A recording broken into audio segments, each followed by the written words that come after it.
This meeting is being recorded. Thank you. Conference, thank you, and welcome to our next session.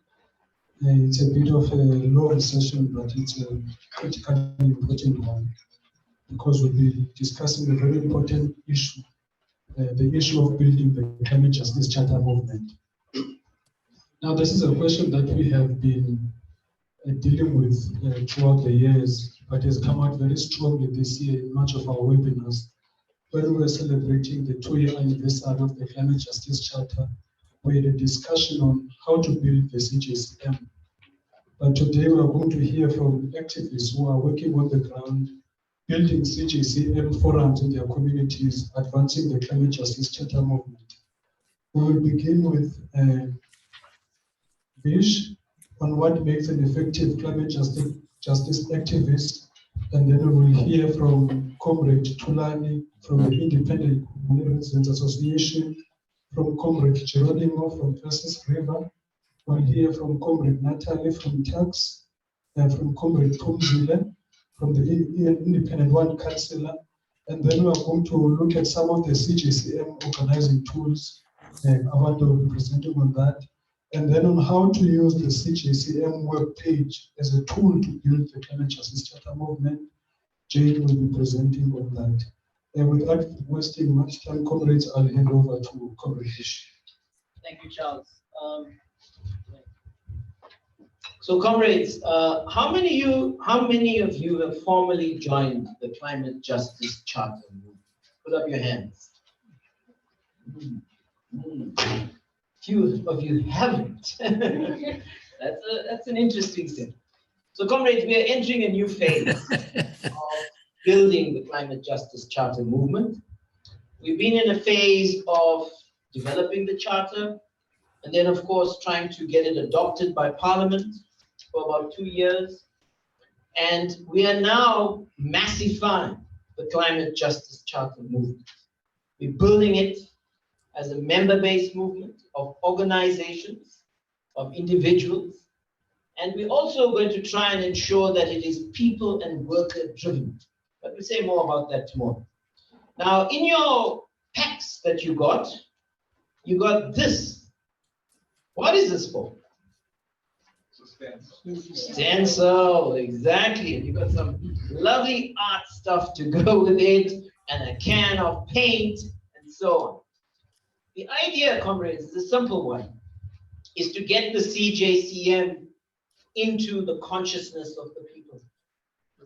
On every wall in your village, Nosintu, you must make sure this is there. On every wall in your communities, comrades, this must be there. People must know of a thing called the Climate Justice Charter movement. This is part of massifying it. Sorry, comrade, you want to say something? Vandalism. No. Comrades, we go for it. We go for it. We're building a people's movement to preserve and save life. Yes? And we've got to ground this movement. So this is why this is in your packs. So let me ask you, what makes an effective climate justice charter movement activist? I don't have the answer. I need to hear from you. Yes, right. So I've been an activist for 25 years now. I was an activist when I was 13. I'm sure there are people who have been activists for longer. But I'm guided by love. Love. Yeah, I'll tell you what. Che Guevara said in a famous quote, if you are aggrieved by the slightest injustice that you experience, then you're a friend of mine. So if we are not aggrieved at the injustice that we see, then we can't be good activists. So my motive, it's different than academic for other people. I'm an uneducated person. So for me, the most important thing is the fact that I feel compassion and love for humanity, for the living world, for the animal world, for people, for everything around me. And it really makes me sad when I see this injustice and I can't do something about it. So I'm motivated by love. And it's not a superficial thing. I'm motivated by a deep sense of love. Beautiful, beautiful. Then Thank we you, sir. friends, we friends. And by the way, you don't have to be an academic or anything to express your views. You just so, comrades, answer the question: what makes for an effective climate justice charter movement activist? What do you need? What's this? I don't know. It says favorite pages. I'm not sure. Which one? Anybody else? Yes. Your name, please. Yeah. Young woman in the front here, please. It's not on. It's on now.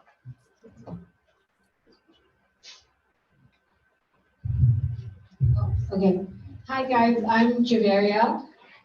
So I think one of the really important things in being a successful activist is perseverance, regardless of the obstacles constantly thrown your way.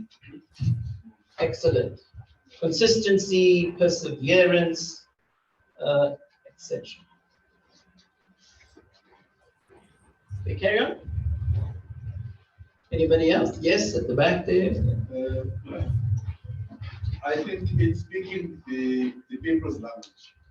People's language. Yes, Yeah, boy. speaking the people's language, and that says a volume of things.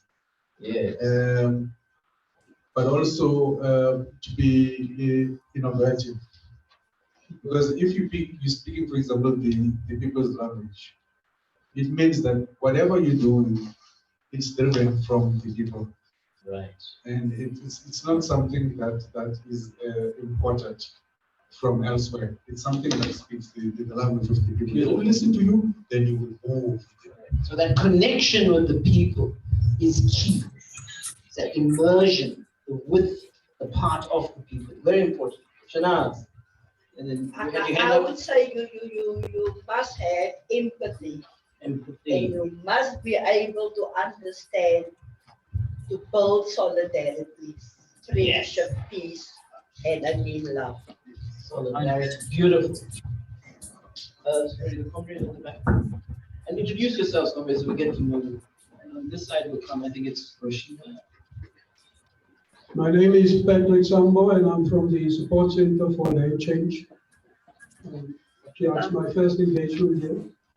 I would say a good activist is someone who's willing to make sacrifices and your commitment to the cause. Beautiful. Sacrifices, so giving the best of yourself. Yes. Commitments. Excellent. And I'll take a final comment. I think it was Rashida. I think what's very important for activism is awareness. You have to bring the topic of your vision, climate justice movement. Every time you speak, I don't think there's enough. I only hear Vish talking, or maybe I don't listen to all the radios. We need to go live. I mean, I've been a president of CITA for 9 years. And CITA got that leverage because we never gave up. Every move we made, we engaged local government, provincial government, national government, communities. It's about mobilizing. And we need to cut up South Africa in every, there are 300 municipalities. And it's within those municipalities that our people are living. Everyone has about a municipality and we all complain about that. They must get sick of us. At the end of the day, I used to be the enemy of the city of Cape Town. But they cannot move without us as informal sector leadership. We have to make ourselves known, visible, loud at every movement. I think that is agitate and make sure that you shape that power structure. Shape that tree, something will follow. Yeah. And final comments. Yeah, I think the quote that Sunny was looking for is from Che Guevara saying, "Let me say at the risk of seeming ridiculous, that the true revolution is guided by great feelings of love." So to me, the ideal activist, especially in the space of climate justice, is one that is moved by compassion and love. And is this great saying that a wise man is one who plants a seed of a tree under whose shade he will never sleep. There we go. Beautiful, beautiful. Burn out quickly because I want to move on and Charles is managing time. The one thing is, it's great to do we must protest and we must agitate. But if we want to build a movement, besides mobilizing, we've got to organize. We've got to be rooted in strong organization. Yeah. We've got to have structures that work. And I think the most important part is we've got to keep on conscientizing ourselves and conscientize the people around us. In fact, an activist is a leader, but it's a leader that doesn't want to do things for himself. Correct. They're not selfish leaders. They are selfless leaders. Beautiful, selfless, very important. Links to sacrifice. So, comrades, I mean, the question was asked to just provoke you, stimulate you. So there's no one that's wrong. I mean, everything that you've alluded to is what constitutes an effective climate justice charter movement activist. Now, my engagement with you this afternoon is also informed by my own activism. And it's also going to be about taking from my own past and the past of struggles and our movement and trying to kind of ground it in our new context. We've had a mass politics in this country, and sadly that mass politics has produced a nightmare. And we've got to understand why. And where did this mass politics go wrong, etc. More of that will come tomorrow. But for this engagement, I want to touch on learning from histories of resistance to capitalism. So alongside the history of capitalism, at least 500 years of early capitalism, mercantile capitalism till now, there have been counter movements to resist and fight. And I'm going to say a little bit about that. I'm going to talk about the new context and the terrain on which we are struggling. It's very, very important. This is also part of leaving the past behind. The session this afternoon till the end of tomorrow is really addressing this question about how do we build an alternative politics and a movement. Okay. I then want to touch on our theory of the climate justice project. What is it? What kind of change do we want to bring about, and what theory are we working with? And then I want to adapt this idea, partly echoing what Karuna was mentioned, but build, mobilize, transform, and conscientize in the new context. And to work with this as activists constantly as we move forward. And then, of course, I want to just allude to what it means to root the climate justice charter movement in our communities, in our workplaces, in our publics, and in the country. So, learning from history. So, we've had resistance by indigenous peoples to the expansion of capitalism. If you look at the United States, there are bones under the soil of the United States. It was built through genocide and wiping out indigenous peoples. If you look at slavery, there's been amazing slave resistance. And it's a story we've got to remind ourselves about. In our own country, in the making of South Africa, there were amazing resistance that happened against slavery. There were slaves who jumped off ships. There were slaves who waged a revolution in Haiti in 1794. We must learn from that. There were struggles against the old feudal order in our history as capitalism was birthing and so on, and it produced something called the French Revolution. We had struggles against other forms of colonialism, high imperialism, and it threw up anti-colonial movements in our continent, in other parts of the world, in Latin America, and of course parts of Asia. We had the rise of worker movements, and these movements produced important political projects in the 20th century.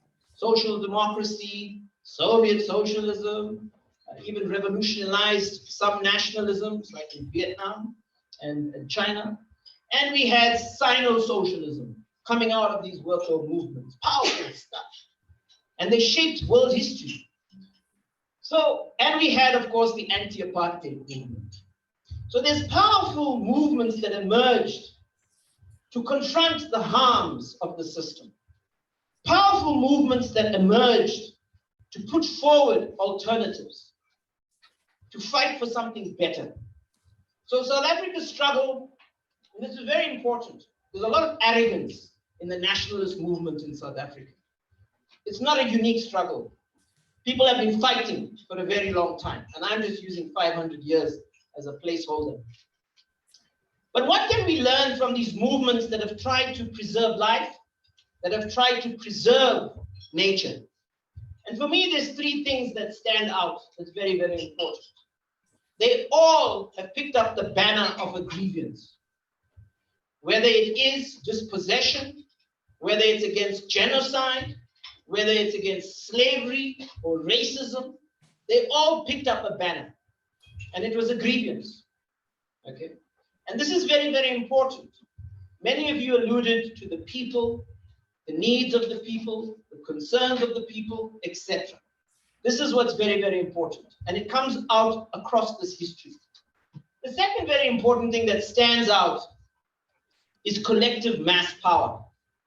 They all knew that they were up against powerful forces, some of them highly militarized and so on. But they knew that standing together, united, building mass power, collective power would make a difference. And they did this in different ways. And then, of course, there's this idea of praxis. Now, it's a big word, but I'm going to break it down. But activists shouldn't be shy about language and concepts and thinking. No. What is praxis? Praxis is lived experience. So many of you were talking about being amongst the people, feeling the pain of the people, your love, your empathy, your compassion. That's lived experience. And that moves you. That moves you in struggle. That moves you to fight back. But it's not enough. You also need theory. This is very, very important. And not all the movements I've mentioned in history have had theory. They've had a perspective. They've had a sense and an idea of what they were fighting, and so on. But some movements went further than others to develop a theory, and that's important. And together with lived experience and theory, they produced ethical practice. So even the crazy Bolsheviks in Russia, there was an ethics to what they did. For them, all means justified the end. They even robbed banks. They did all kinds of strange things. Okay? But then on the other hand, you also had other activists. So let me talk about some of them very quickly. So if you look at Gandhi, for instance, what is crucial in Gandhi's thought? I mean, people think about nonviolence when we talk about Gandhi. Gandhi understood that to defeat the British Empire, you had to fight it at its weakest. And what was its weakest? Its dependence on the colonial subject, on the colony. It needed the markets in India to sell its clothes made in manufactured in Manchester. That's why he developed a movement to spin khadi and have your own clothes. He knew that they needed the salt and so on. And so he marched and built a movement around this so that they could reclaim the salt, etc. So the dependence of British Empire and colonialism was something he attacked, and he attacked it with a moral authority. Okay? So if you look at what are called the Chipko women's movement, also coming from India, these women wrap themselves around trees. The idea of tree hugger comes from there. People talk about a tree hugger. And these women have been guardians of forests and these fragile ecosystems for a very long time. And in the context of the world they were facing, these trees were being wiped out, and they put their lives on the line. They held those trees for dear life. Women in the Niger Delta facing Shell Corporation. What did they do? They bare-breasted themselves in front of the entire world using social media, etc., etc. They were making a moral statement about the power that was being imposed on them, that was oppressing them. Okay. And there are many, many other examples. The MST in Brazil, the food sovereignty movement in the world, the largest social movement on planet Earth, 200 million members. It has a critique of the globalized food system. It has a theory, an understanding of how the current food system works, reproduces itself, and destroys our life form. So comrades, this is very, very important for us to recognize. We are not standing on a threshold that doesn't have a history to it. There are movements that came before us, and it's important to cast our gaze back and learn from these movements and draw out important lessons for where we need to go at a very, very dangerous moment in the history of humanity. Now, we are in a new context, very quickly. In the past, when we were resisting apartheid, who was the enemy? All of us who grew up in the anti-apartheid struggle could answer that question. Who was the enemy? The apartheid regime, right? And monopoly capital.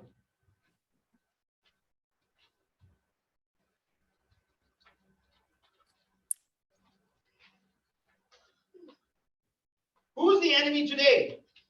Same. It's the same thing. Huh? The new enemy today is the ANC-led alliance. The ANC-run state. And monopoly capital. So the list has grown a little bit more, comrades. This is the new enemy we're up against. And tomorrow we'll elaborate it in our documents to understand the political economy and political ecology of South Africa. Why these forces are driving us to extinction. Why they're locking in carbon and how they're doing it. It's important for us to understand this.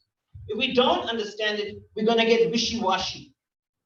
You can go and lobby the Presidential Climate Commission. They're in the back pocket of this regime. Okay. So we've got to be very, very clear about the context and the terrain we are on. So, in the past, we were against apartheid. There was resistance to apartheid. And in the main, the solidarities we built were negative solidarities because we were trying to destroy a system. Today, comrades, we have to build positive solidarities. What do I mean? That's not to say we shouldn't fight against, but more than before, more than any other time, we have to build solidarities for the alternative society, for the next society. We've got to be immersed in building that next society now because we are running out of time. In the past, we faced the crisis of the apartheid regime. What are we facing today? Today, we are facing the general crisis of socio-ecological reproduction. We are facing the fourth great crisis of capitalism, and it's a crisis that is threatening to wipe us all out. This is very specific in history. Okay, so there's a new context in which we are fighting, and there are new imperatives that we need to take on board. So very quickly, comrades. So our theory of the climate justice project, a people and working class project. What is the objective of what we're trying to achieve, or objectives? Comrades, we need to defend and advance the commons. So what you said about the oceans, that's exactly what the struggle is about.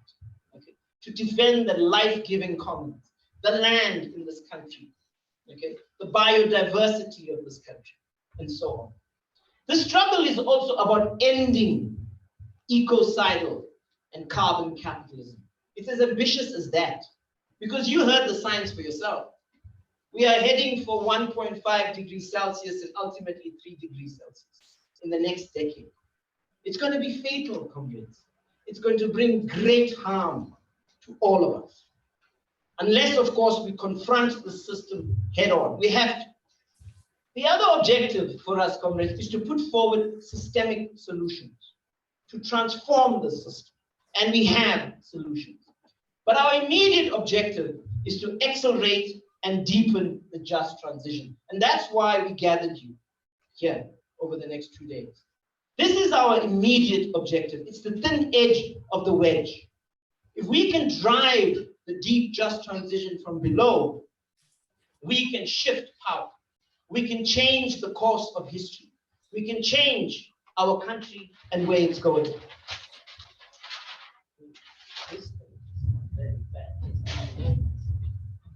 I'm almost wrapping up. So, comrades, if we were to think visually about this terrain that we have to master as activists, the enemies we're facing are the global carbon power structure. And here I'm talking about the US-led bloc. I'm talking about the IMF, the World Bank, the WTO, all these organizations, the oil corporations, etc. These are very, very powerful forces that are standing in the way of transformation. On the other hand, we have the ANC alliance. We have the ANC state and carbon capital in South Africa locally, defending what's there. I mean, the other day in the business day, capital refuses to pay a higher carbon tax in this country. It's clear. They want the cheap electricity. They want to continue burning. Okay. So this is the power structure globally. This is what we're up against domestically. Who are we? We are the CJCM. We are sitting in one little corner of society. And as part of our theory of change, we are building forms of power. We are building systemic power. When we build food sovereignty, we are building systemic power. We are building movement power. When you join, when you build structures, we are building movement power.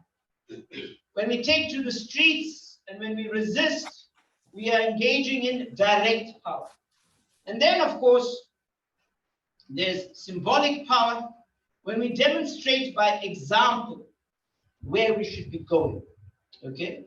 And finally, we have constitutional power. So we have forms of power that we need to be building. And we need to be building these forms of power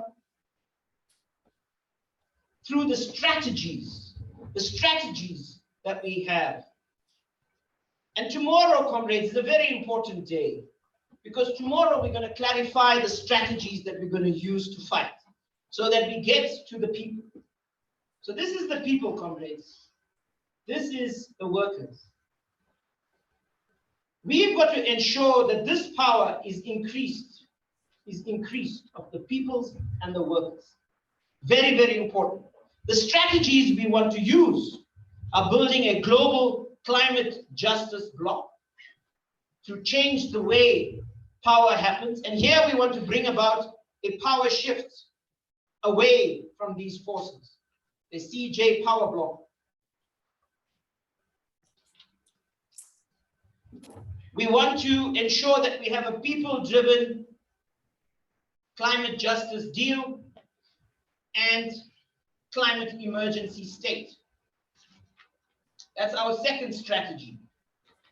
Our third strategy is to ensure deep democracy all the time. And our fourth strategy is to build a mass movement. And we'll give it more conceptual clarity tomorrow. But the point about this, comrades, if we go down this path, as you've all been saying, out of love for the people, empathy, care, we need to ensure that we also have a second power shift in South Africa, a shift away from these forces that are standing in our way. And the only way we can shift power is if we get organized and we build these forms of power. This is central to our theory of change and the climate justice project. So very quickly, comrades, we've got to build, we've got to mobilize, we've got to transform, and we've got to conscientize. Every activist has to be seized with this. We've got to build collectives. We've got to build structures that function, that operate, that was mentioned as well. We've got to go further than that, and we've got to mobilize people, and there are different tactics. We can march, we can have mass rallies, we can have pickets, you can do all kinds of things to mobilize people, petitions, etc. But what we have to do, which wasn't done in the past, is transform systems, is build new systems, food sovereignty systems. We got to have climate justice plans. That's why we gave you the tool, etc., etc. We've got to transform where we live. We've got to transform where we work, where we pray, where we have recreation, etc. These are the front lines of transformation. And of course, we've got to conscientize. So comrades mentioned music and songs. Comrades must have been, I was part of a reading group on eco-socialism, reading. We've got to do all kinds of things. We've got to have activist schools. This is the hard work, comrades. And it goes like this, and it goes like this, and it goes like this, and it goes like this, and it goes like this, and it goes like this. It's iterative. It's the foundations of our activism. Okay? We build, we mobilize, we transform, we conscientize. And this is how we build a mass movement. Very, very important. Finally, I know that I'm taking a lot of time. Build, mobilize, transform, conscientize for the deep, just transition. There was a version of this that I learned in an activist workshop in the Natalie Congress in the 1980s. I'm taking this way further, comrades. Way further, okay? Because we've got to build new systems that are key to our survival. And then, of course, to conclude, Charles, with your permission, final one. So we got to root the climate justice charter movement. And it's got to be grounded in an ethics of care. And I'm glad we started with love. And I'm glad we spoke about empathy and compassion and so on. Because that's who we are. We care deeply for the future of human and non-human life, for all species, okay? And that must ground us and connect us with the needs of our communities. And that's why we started off building the CJCM in the midst of the drought, around the hunger crisis, around the water crisis, etc. So we've got to connect with the needs of the people, and we've got to connect the needs of the people to the deep, just transition. The tool that Jane shared with you is about making this connection. It's how do we start planning in our communities, in our workplaces, etc., for the deep, just transition, to meet people's immediate needs and larger transformative needs. Okay. The second important challenge for us, comrades, is to build deep, just transition pathways, where we work, where we live, our sectors, etc.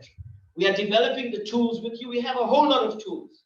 Solidarity economy, food sovereignty tools. We just gave you a people's planning tool. We're developing a suite of tools around that, including disaster management, etc. We have got to master this terrain, comrades. We have got to be the activists that will protect our communities from the next drought, from the next flood, and so on. And finally, comrades, we have to position and ensure that the political program of the Climate Justice Charter movement is people and working class driven and expresses their aspirations. Amandla. Thank you very much.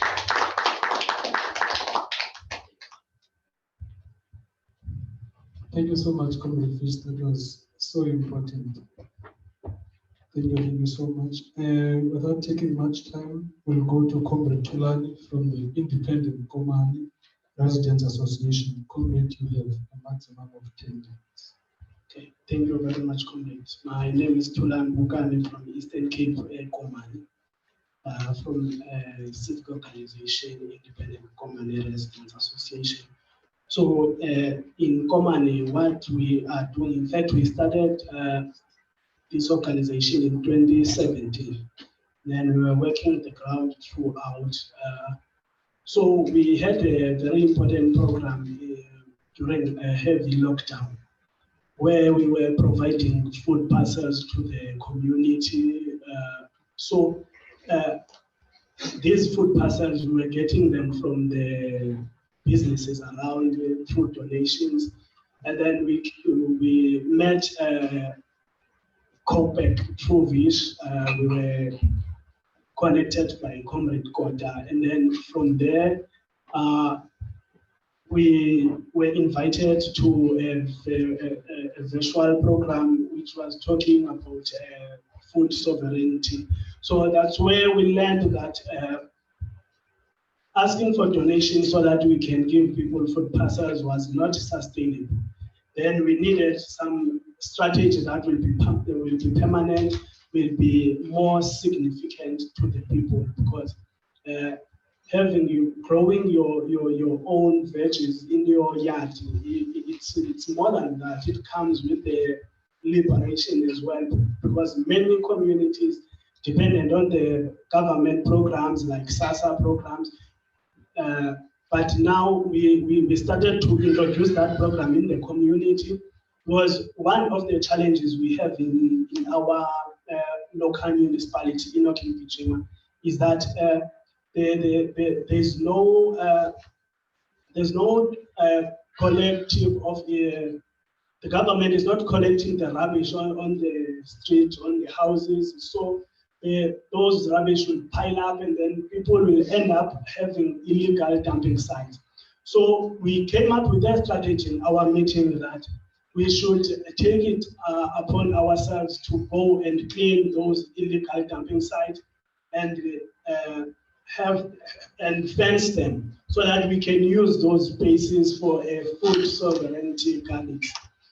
So we had a meeting with the local leaders there.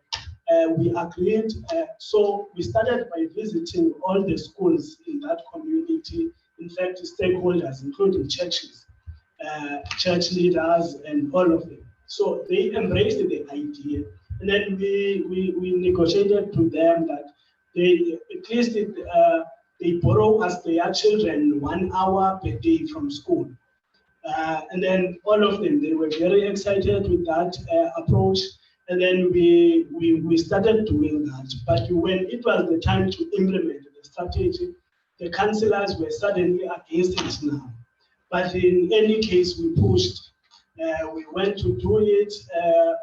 We started in my ward, and then we continued to other wards that are around the area. So we are at the stage of fencing now those places that were illegal dumping sites. Some of the schools did release their children to come and join us. So to us, it was more like between two birds with one stone, because at the same time we are getting a chance to entrench the climate justice charter movement to the younger ones, and also we are producing something for the community. And then one member of ours came up with the idea that was what we initially came up with was to go and buy the seeds. And then this comrade said, no, we should have a nursery first so that we grow up those seeds, and then when they are ready to be used, we give them to the community free. So that's where we are at currently.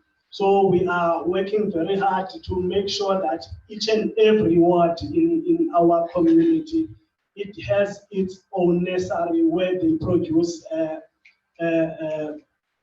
they have those seeds grown and then distributed to the community. So now more younger people are starting to come up because they saw it more attractive when it was done by schools. Some of the schools, especially those in towns, they released their children and provided free buses to take them to our community in the townships to help and clean. So people were very excited to see that happening. It helped us a lot, even as an Ikora, to have younger people who are energetic, who are more, because one of other things which was becoming a problem for our activities, especially for elderly people, was to Comrade Vish would send us a lot of books, and then one comrade said, so you are coming here to talk about the nature whilst we are unemployed, hungry, and all of that. So this idea of food gardens, it assists us a lot so that we can be able even to answer that question. But it was a problem for elderly people to read the books because they don't have that energy, even those who are literate. So these young people are also very curious to go through these books. So we started a campaign of going to their homes, those young ones, to speak to their mothers, to release them for even our meetings, even for our Zoom meetings. So now when you invite us again, Comrade Fish, through a Zoom meeting, we will have younger people in our midst because we have exploited that opportunity of the schools opening up their gates to us. So we are hoping to put more effort, more energy to the program so that we spread it out. Thank you very much.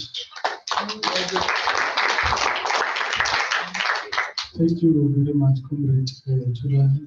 Comrade Geronimo. Good afternoon, comrades. Thank you very much for the opportunity as well. I think I've in this space definitely learned a lot. And I think one of the key things that I want to mention in terms of what Comrade Phumzile mentioned is that in terms of the water, the 62% water that indicated to industry service, I think recently in this year, we started with the water mapping program. So we went into communities who map their water, because I'm sure comrades are aware that the city of Cape Town wants to implement the water meter devices, which give communities access to 350 liters per day, which is a household of maybe 20, a household of maybe 10. And we found out in this research that that amount of water is not sufficient for the households or for the communities. Therefore, I would like to add emphasis on that 62% of water that's indicated to them. I mean, that 62% of water can do very much in our communities and for our communities. And I also heard all of the comrades are speaking in terms of the food and the food security. And one of the key things that I also mentioned is that, and also my comrade Imran mentioned that he wants to do a survey on food to see how many children and how many people go to bed hungry. And I think the importance is when they map out their food to see how much access they have to food and so forth. And therefore, I would like to start. I'm Geronimo Klerk from Elsies from an organization, Feed the Future for Life. And the reason why we mentioned or we named ourselves Feed the Future, I think that's because we want, to have a sustainable future, and therefore we want to feed the future, either to an educational system, either to change the educational system and make it a sustainable education system, or either to feed them through food. And one of the key things that we done this year is to make sure that we went into all local schools and implemented food gardens there. Not only we implementing the food gardens there, but we're starting to build there. And I think the questions was, how do we build as ground roots activists? And I think the importance is for us to make sure that the youth voice is being heard. I always mentioned something, I say changes is coming from the youth in the community. And therefore, we need to create opportunities and programs for the youth, for their voices to be heard. I think that is the way how we will move forward. And I also think that is a way how we will make sure that all our youth can come on board and make sure that their voices being heard. And I think one of the key things is that all our most of the comrades mentioned in terms of the unemployment, in terms of the hunger. I mean, youth is looking for opportunities out there. Meanwhile, we can create opportunities in spaces for them to make sure that however their voices is being heard. And I think secondly is that how do we approach and what is the approach? And therefore, I would like to mention the way that we approach is, of course, through teamwork And it's through hard work and of course stating the facts, and showing the consequences of the real life examples, such as what the climate change have done. And I think one of the key things that we can show as an example is basically, of course, hunger. Hunger is one of the things that our communities is suffering on a daily basis. And I think that is one of the key things that we can show as an examples for our communities and how we build and how we will move forward. And I think secondly, when we organize, our approach needs to be through organizing. And when we organize, we need to make sure that we organize in indigenous ways.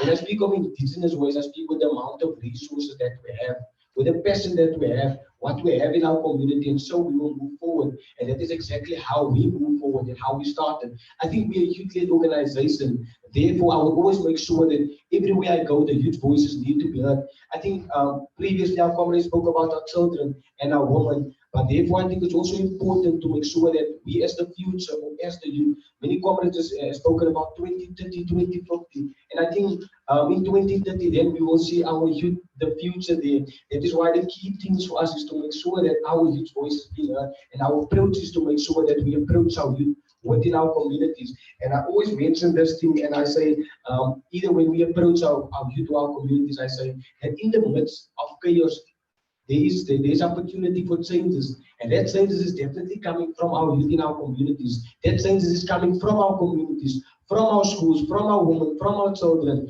Therefore, because they are aware of what's happening around them. And I think the approach that we need to do is create spaces for people, to engage.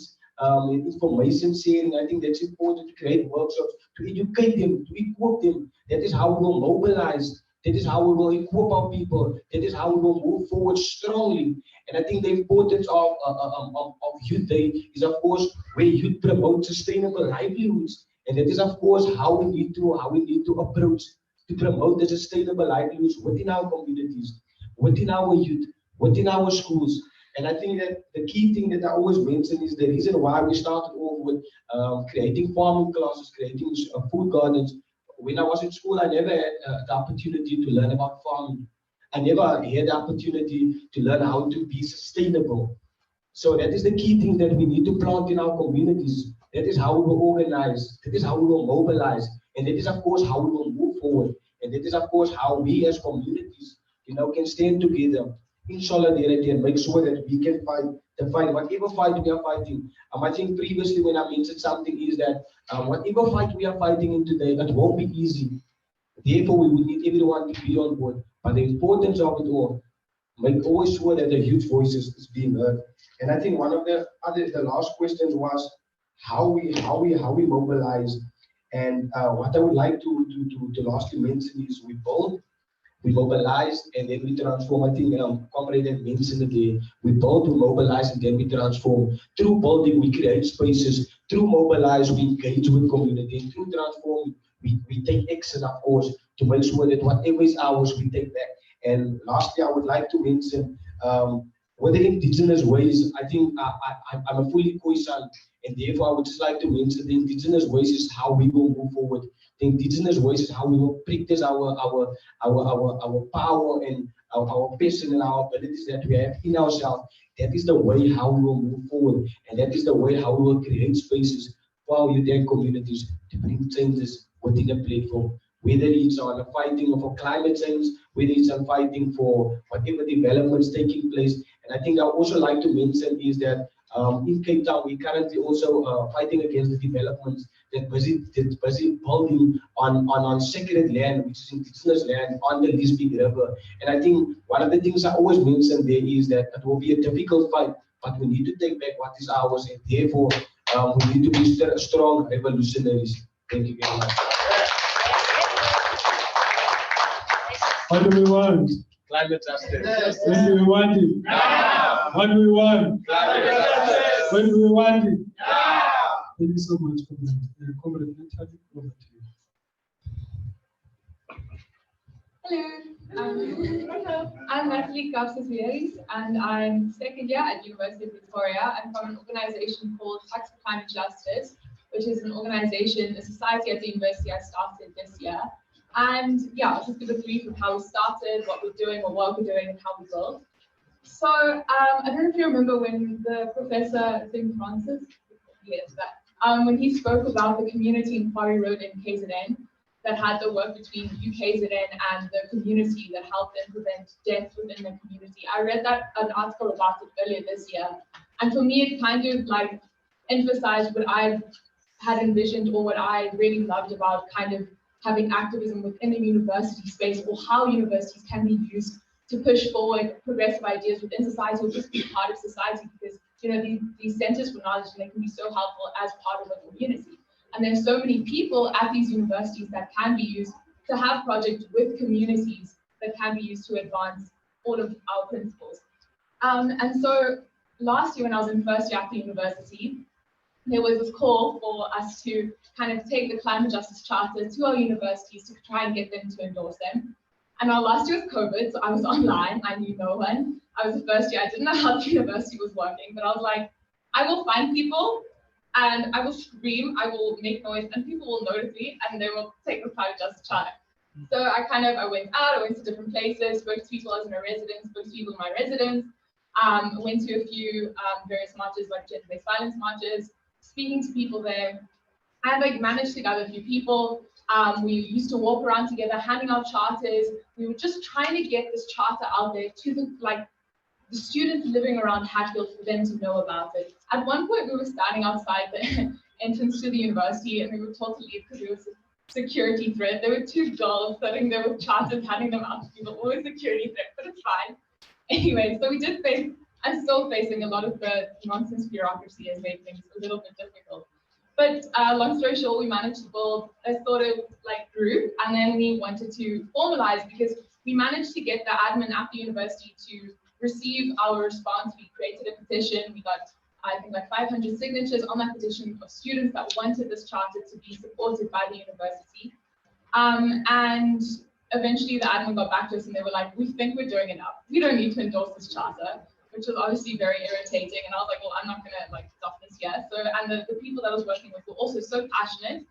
And yeah, we had a discussion with each other. Again, the most important thing that we had was democratic sort of structure, circular structure. So what does everyone feel we should move forward with? And we wanted to formalize society because, to actually get things going within the university, we also discovered there was this huge need for people at the university who were interested in climate justice but didn't have an organization or a structure that they could align to that could help them, bring forward with their passion.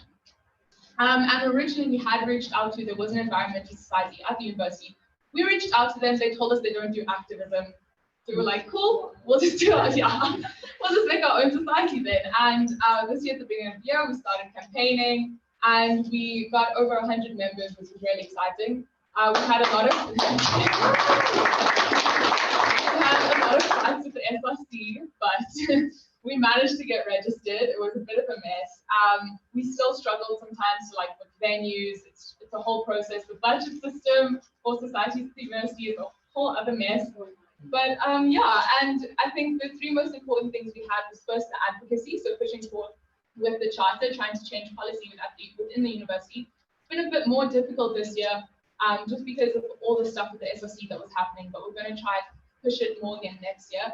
One major success we had this year was in terms of our education. Because even though there were a lot of people who knew about climate justice, there were so many people who didn't understand all the intricacies. They knew what climate change was, but they don't understand how does it affect people on an individual level? How does it intersect with how people are affected if they come from different socioeconomic backgrounds? How are specific indigenous communities affected by this? People maybe weren't exposed to all those different levels of climate justice.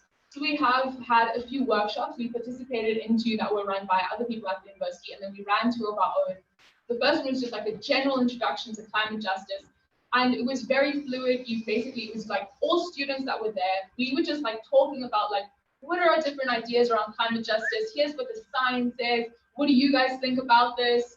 What are your opinions on this? How do you think a good solution would look like? And it went really well. People were participating, and I think the best thing was, students, you're obviously you're young, you have all these ideas, and to be able to express them and hear other students' ideas, it's so exciting. And that space, I was so happy that we managed to create that space. We did another one with Feral Adam, who was, I think, about water, and she was really, really nice, and she gave us a water testing kit. So we got students to like test our water, either at the university or tap water or like in rivers and stuff. And you could see what the water condition was like, and it linked to the actual workshop, what we learned about in the workshop with her. And I think it's been really great. I think the best thing that I've come from is that we've built this community of students who are now, they're conscious about climate justice, they're passionate about it, and they're excited to push this within their own spaces. Yes, and I think that links to what Uncle Sunny was asking earlier about building a mass mobilization. And that's exactly what we're doing. You empower people to learn about it for themselves, and they'll do it themselves. They'll take the activism into their own hands. And yes, yay.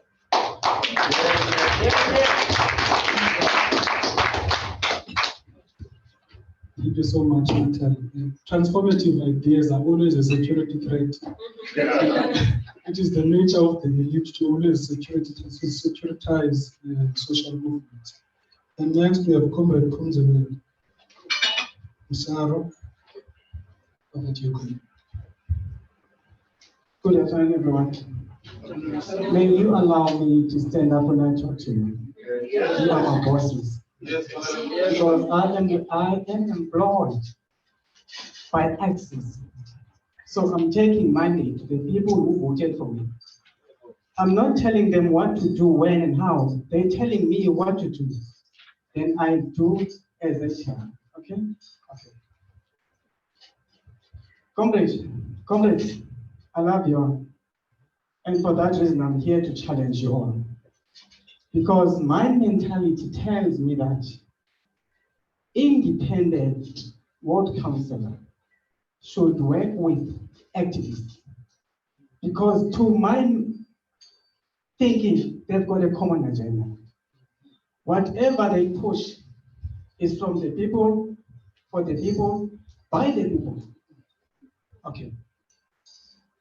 Now I'm here to challenge you that in the next local election, we need to have another activist, which becomes a newly independent ward councillor. That will be one of the solutions for us to escape from what this gentleman was saying, because he said they came up with a strategy on how to solve the hunger issue. They came up with a strategy on how to reduce the poverty and the hunger. But the ward councillors, they stand and say, no, you can't. Just because he's from independent organization. Hence, he has the mandate, which I'm going to tell you now, who is mandate that he is implementing in our space. One thing that I don't like, because I've been belonging to a particular political party. I was there because I was supposed to there in order to learn and understand things, so that when I come with an alternative solution, I have to know exactly what is happening from there or in that particular group.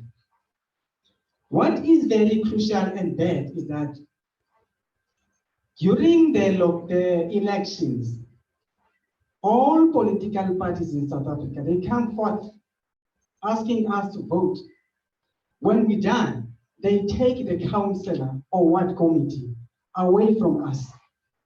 Now the political parties, they've got policies. But as the community, we don't have policies in writing, in paper. All we know is what we want. Now the comrades at space, they tell each other that you cannot do this, you cannot do that. Whether it's in line with the community needs or whatever. But what is crucial is that if you do something that the political party is not in favor with, they put you in a particular end. Okay. Why am I an independent ward councillor? It's just because I worked hard as an activist. I've got 10 years working with COPEC. I was in Cape Town when we were launching memorandum, when the feeding scheme and the scholar transport was cut it off in the Eastern Cape, but JZ and not going to keep it. I was there. Go and Google it. I worked very hard with Bulungula Incubator to make change to the people for the people. Now, I worked hard to change the situation whereby people in the Eastern Cape, they don't have ambulances. I've got a number of stories, you can Google it. My last story, which I was doing with carte blanche, trying to raise the voice of the community. What is crucial that I learned from COVID is that if somebody is from that corner cannot hear you, find a way to make people see and hear that you are talking. What I've learned from COVID is that those pieces of papers in the media can make the people who oppress people feel nervous and give what people want. I won the one with the 98%. You can see I'm young. We were 12 independent candidates because of the problem from the local municipality, because the local municipality is not delivering. Now, we decided individually to go and register as independent. I didn't know the story from the other 11, but I was approached by the people because what the ANC did is to they pointed their own person that we as the ANC want that person to go and register as the independent, as the ward councillor, you community, you vote for him. So people, they say, okay, he can go and register. And then you vote for him. Then we have got our person. So it was none other than me. Now what I've done, I went and registered and come back to the people and tell them, okay, I'm done, phase one. They said, you done? I said, yes. I went to the traditional leaders. Those guys, they are very powerful. Don't ever underestimate them in any circumstance. Because once you divide the community, it means you multiply the responsibility for that traditional leaders. Because once the two sides are fighting, so he has the responsibility to make peace day in, day out. Once you put people in one space for a common goal, you reduce the burden for him. So that's what I've done.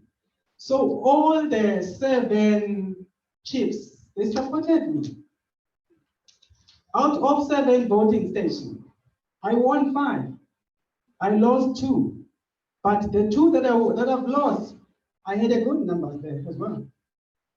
It was just a matter of space and the time to explain my story. Now, that's how I get 98%. Okay.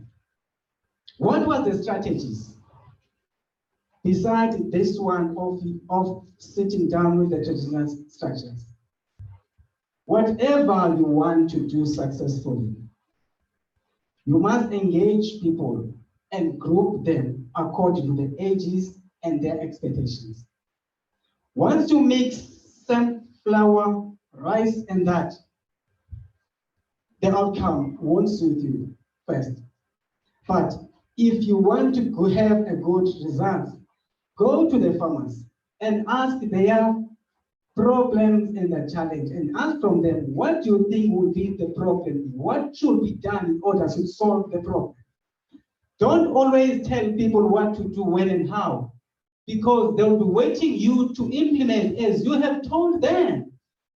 Now, my duty is to work along, work with him, advise him, lead them to the right doors.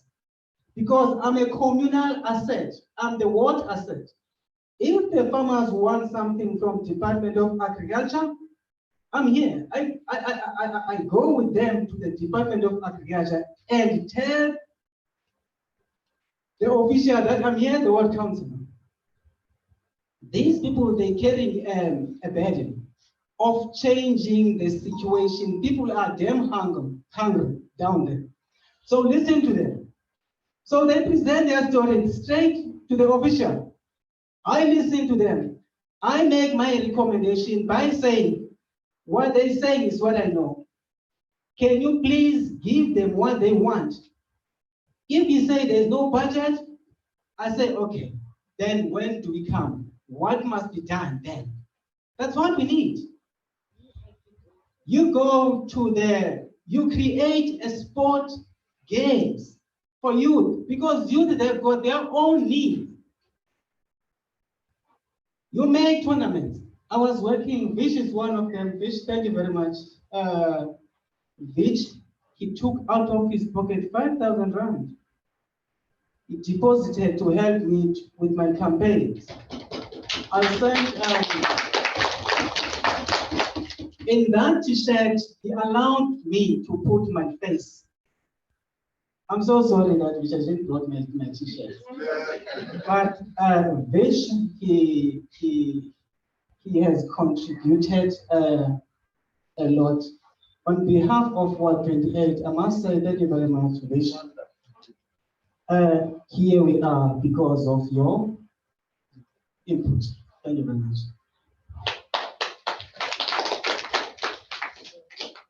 But for the sake of time, let me wrap it up by saying I'm here today, colleagues, comrades, to challenge all of you. Because the burden that we feel today, it's going to be multiplied tomorrow.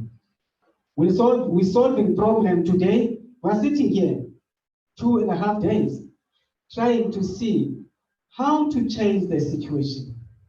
They're planning on that side because they're all in power. Now let's take the power and plan. Then we'll be able to implement. If we do that, we won't make it one time, bit by bit, bit by bit.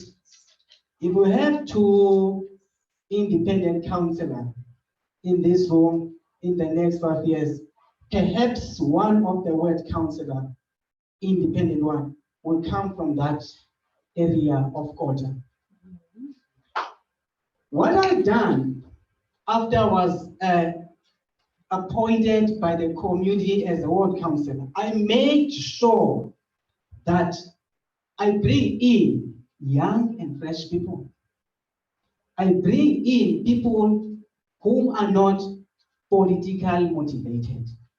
So all of the ward committees that I was working with them with the previous term, I made a point that they don't come, because I know their agenda. So I had to work day and night. I'm telling you what I've done, because I wanted to make a change. So if I don't do the change, I want to know that there's nothing else. Someone must take over. For that note, thank you very much, comrade, for giving me this chance.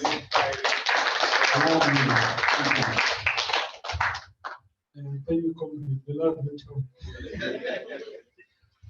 you. Comrade Awande, over to you. Thank you very much. So I'm just going to briefly present on the organizing tool.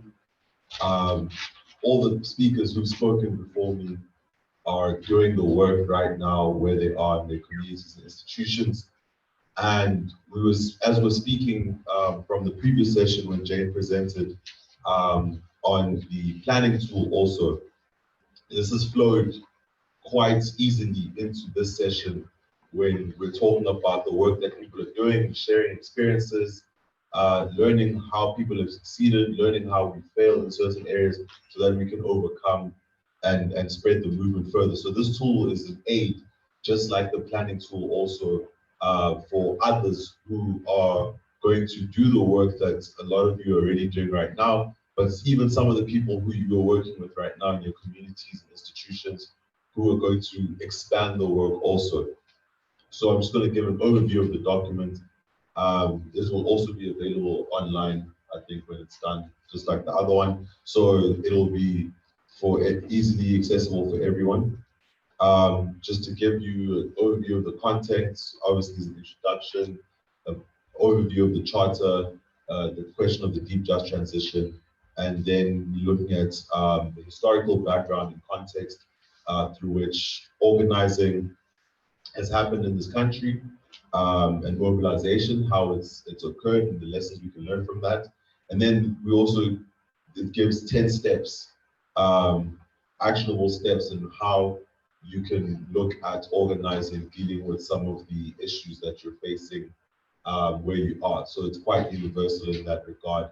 But obviously, for the purposes of the charter, the movement, and everything that we've been speaking about today, and what we're fighting for also, you also need to think about those steps in that regard with regards to how it puts it closer towards bringing people into these issues, as Comrade Sunny said earlier also, about getting it to a mass scale.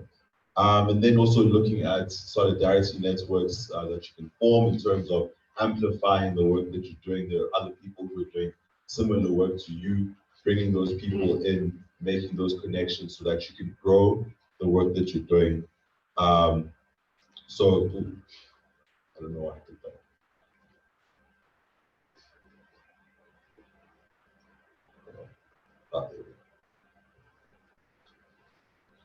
Okay, so this is the overview of the steps in terms of when you're building those groups, building those forums, some of the things you have to think about and the ways in which you can go about doing that. Also, taking in also some of the experiences that people in this room have already shared, adding to that to make it a simpler process for some of the other people who are also starting on this journey, because I think a lot of the people here are all seasoned activists, but there's also other people who are fresh and are entering into this thing for the first time also. So there's also a way to kind of hold their hands and help them in that process also. So this is obviously with regards to the first part, some of the simple steps in terms of how to go about, in terms of teaching people how to get to know the community and the environment, developing an overall picture of the area where they are. So also understanding how the issue of climate, like Comrade Thulani was saying right now, how when you come to people with some of the material, it may be overwhelming, they may not be able to see the connections, but then there's certain ways in which you understand what the needs are in your area and you make that a tangible connection, as they did with their gardens, engaging and recruiting people from the core group of people, as Natalie gave an example right now of how she had gone around meeting people, interacting with people, forming relationships with people, and those people became a team now to be able to bring other people into the process, and understanding those strengths and weaknesses, learning what you can do and what you can't do, and being able to build a group, finding out what people are grappling with, as everyone here has been talking about right now. It's been very instructive in their activism. So, you know, these are kind of ways in which you're teaching people a lot of the things that they've already learned and things that you've already learned by doing the work. Others now have to also learn those things if you're going to grow the movement. It can't just be people here with the knowledge. We have to transfer this knowledge to others so that that work can be amplified also. So finding out what the issues people are dealing with also is also a very strong way, as everyone has already mentioned, into getting people's attention and bringing people to the issues. Understanding, refining, and analyzing the things that you're doing. So, you know, with this work that you're doing, you don't just do it and then you leave it, but you go back to what did we do here, identifying what's working, what's not working, and then strengthening the things that are working.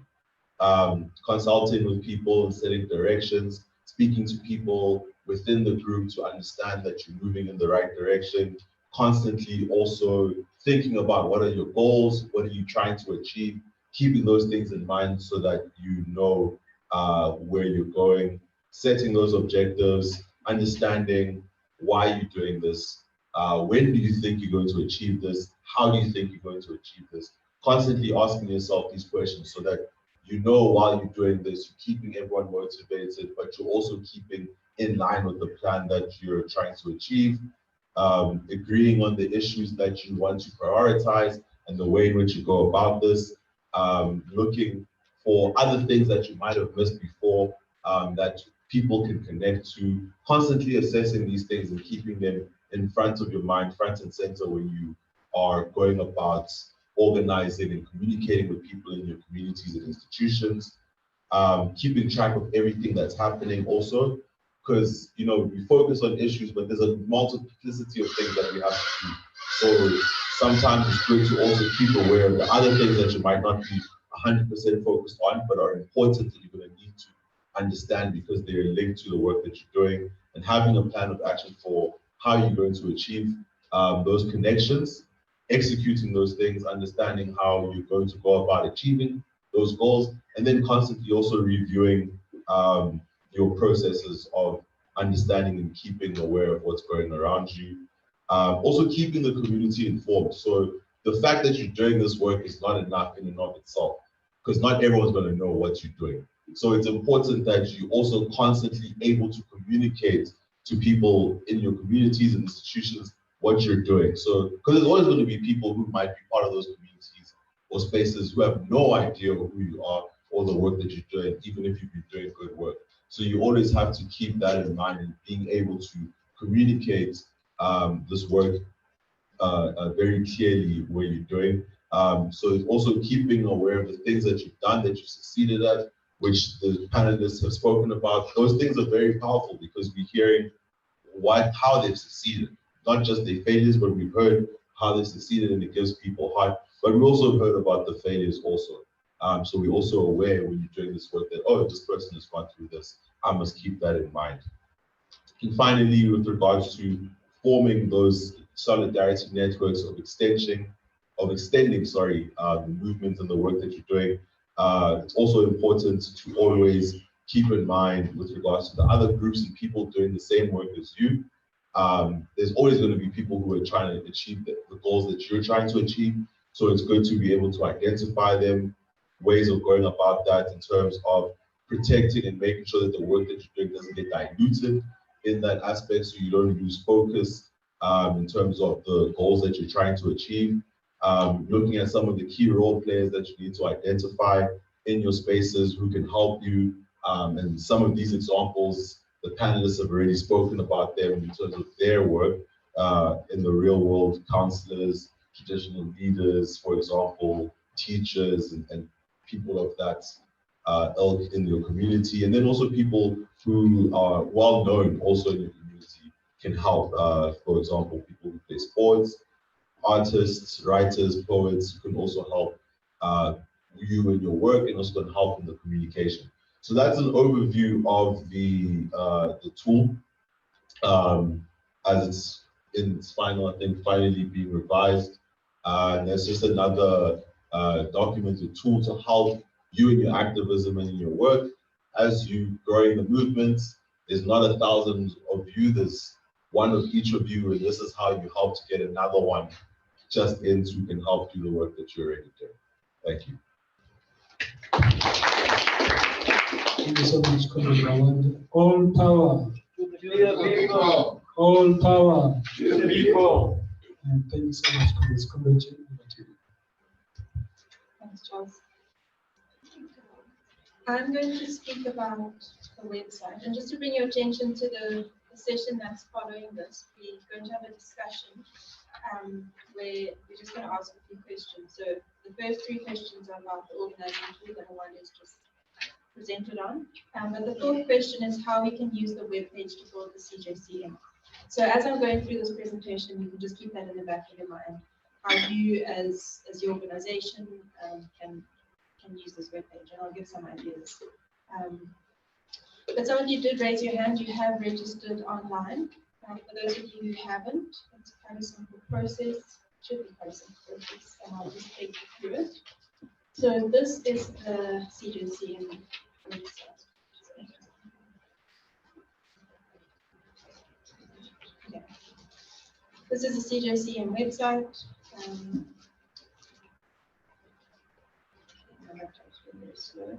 And then here you can see you can join, endorse, and log in, and the menus on the right, all of the resources. and tools and media, and everything is there. Very easy to access. So if you want to join, you just click on the join button, and you can either join as an individual or join as an organization. And then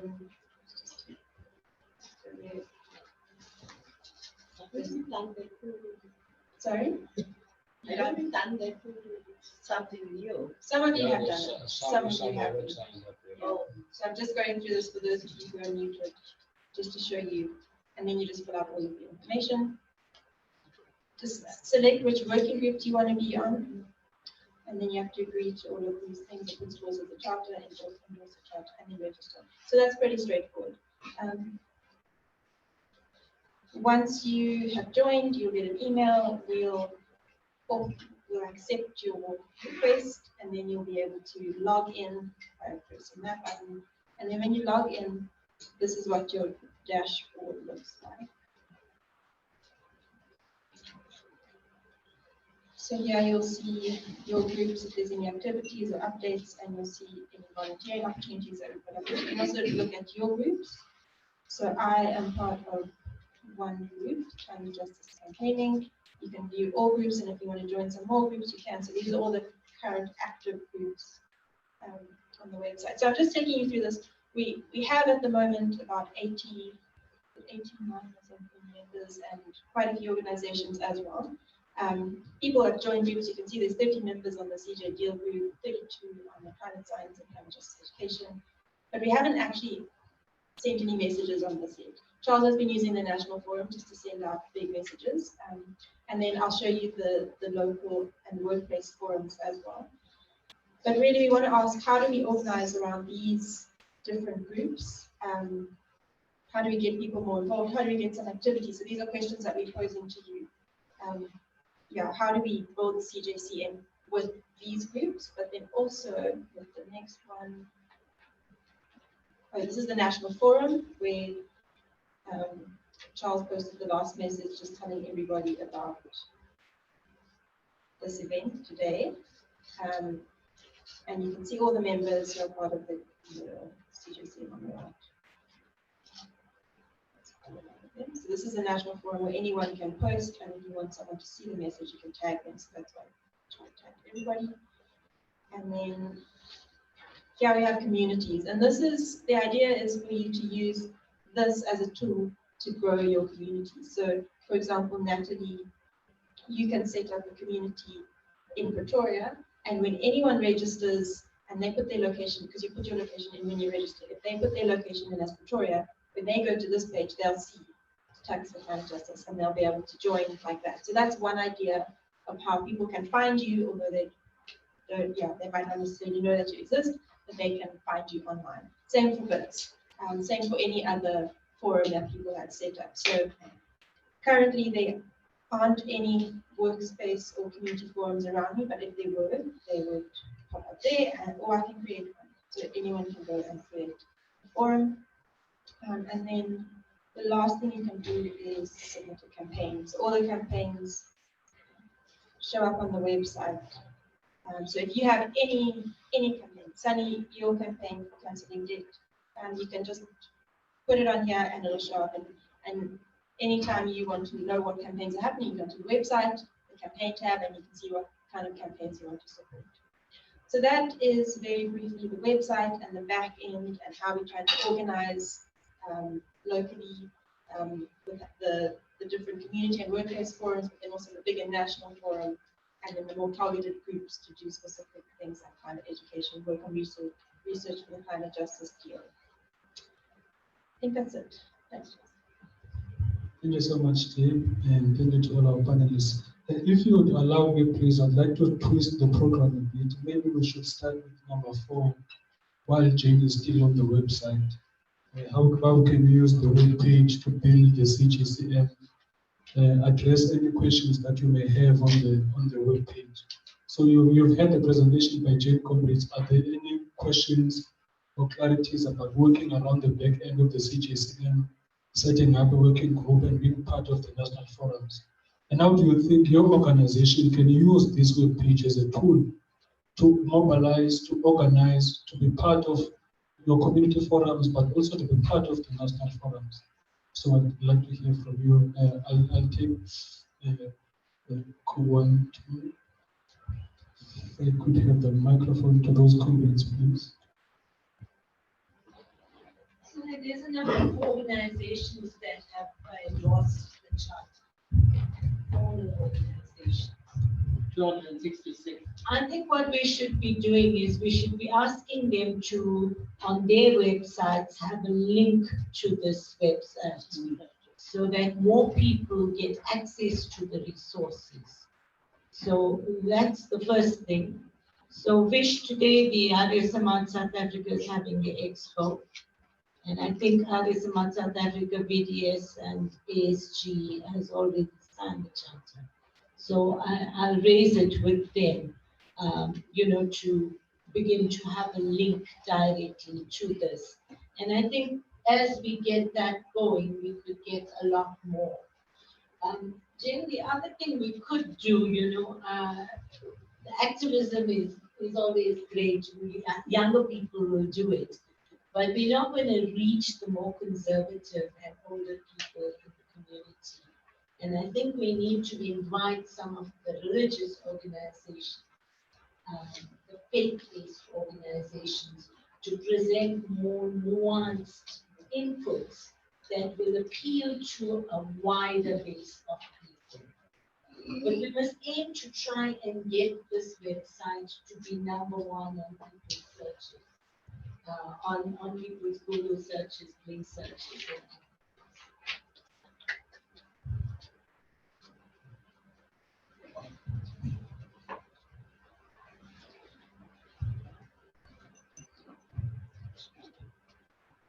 All power to the people. Comrades, my mind is very simple. My name is Shadrach Ramova. I'm from Popo, the Northern Province, far north, from the organization Supporters Community Advice Office.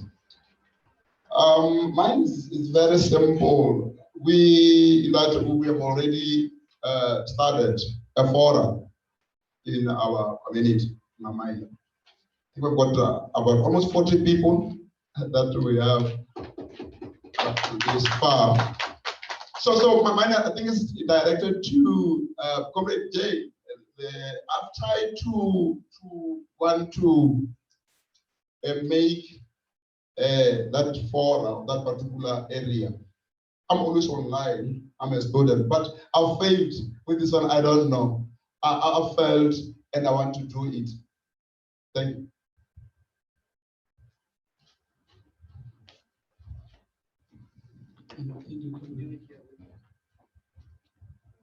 Thank you. Am I audible enough? Jane, some of the NGOs, I know their leaders are quite literate, but sometimes the issue of language becomes a barrier. So I don't know to what extent your website could possibly be made to accommodate additional languages. I know that it's a national website, but at one time when I was involved in developing the policy, we were mindful of regional languages. So I'm not so sure how that can be integrated into the website. But also the simplicity of the website in terms of when people try to register, whether possibly it is simple enough or easier enough for people to register. But thirdly, I think that COPA can also be proactive in just making sure that all the organizations that are on the radar, they are actually actively encouraged to be part of the website, to utilize the website. So those are some of the ideas that I have. Thank you so much, Comrade. I just want to check.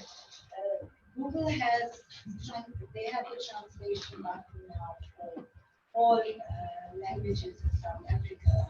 We actually managed to put that because that would cover all the problems we have.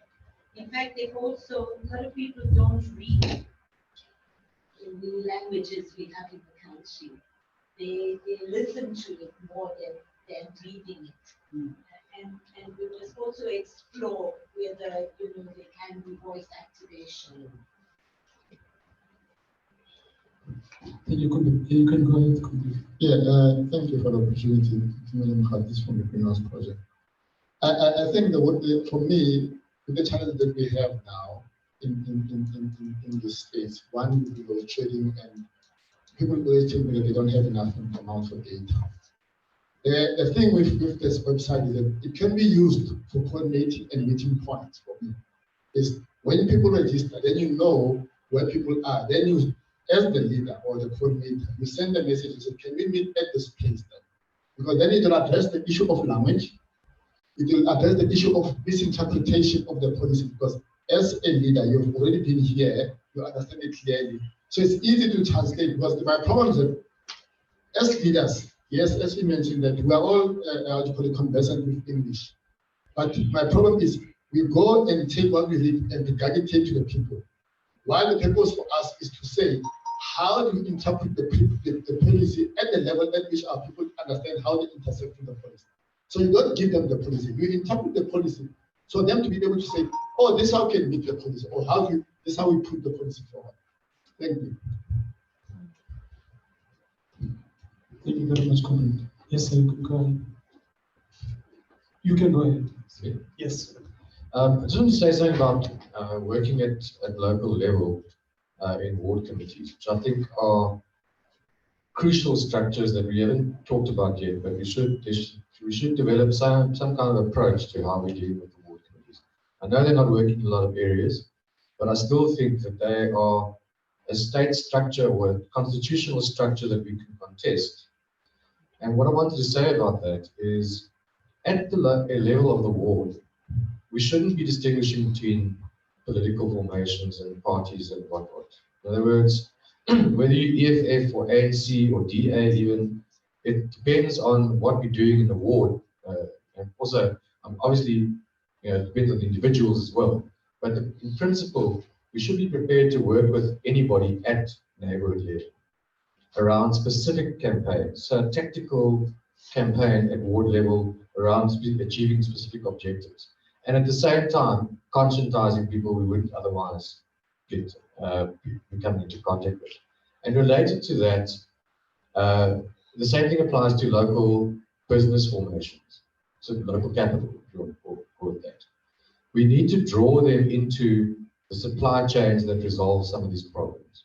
So where we're going to get where we're going to get, if we're not manufacturing solar panels ourselves, we're going to get them from somewhere. It may as well be from local businesses that we can build relationships with. This is obviously needs to be gone into a bit more, but there is potential for us to engage and transform people who we wouldn't normally consider as to be people who would be involved in campaigns of these kinds of natures. So I just wanted to put that out there as a to flag it.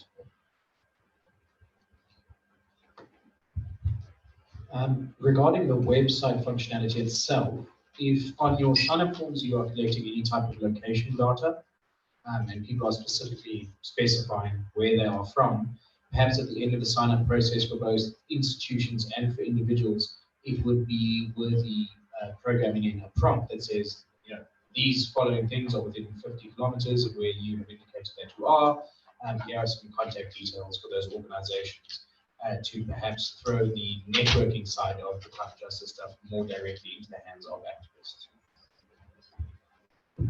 Thank you very much, Comrade. We'll give an opportunity to Jane to respond.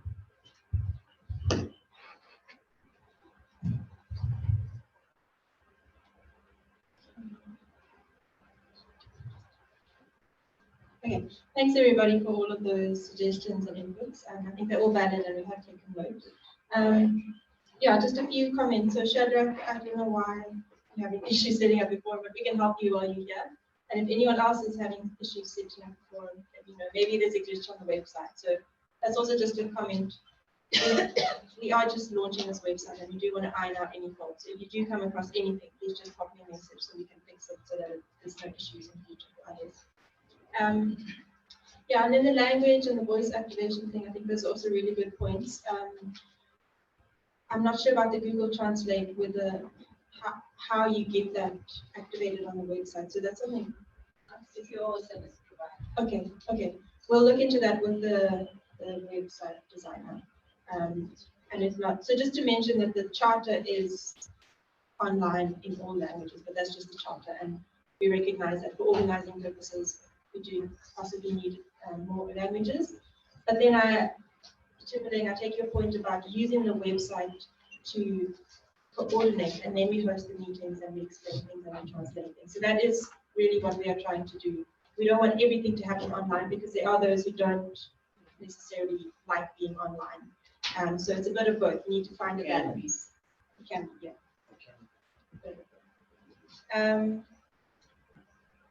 Yeah, and then the location data thing, which I think that's also a really great point. So we'd have to put together a database of all the different locations, and that's something that we can work on just to help us with the networking of the specific organizations. I think that's everything. Thank you so much, Jane. And just to add comments, I mean, organizing spaces are very important. And if you look at social media, there's so much toxicity on those platforms. So we must utilize the platform that we have, where we can engage in such debates and in such discussions without all that toxic political rhetoric that is currently tearing the country and the world apart. So the website gives us that platform to do just that. And it's important for each individual organization to be part of it. And the people who join your forums, all of them must sign and join on the CJCM webpage so that they can be part of the discussions, part of the national forums, and part of everything that we do. So that is very important.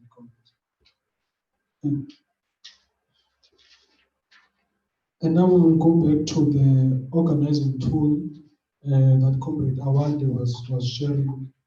And you've been organizing, you've been mobilizing at grassroots level. So when you answer the question of what the organizing tool should seek to achieve, you are also giving in your input based on your experience, the things that you've gone through, the challenges that you've seen in your own local organizing, so that when you go back and rework on the organizing tool, we can take all of these things and add them to it.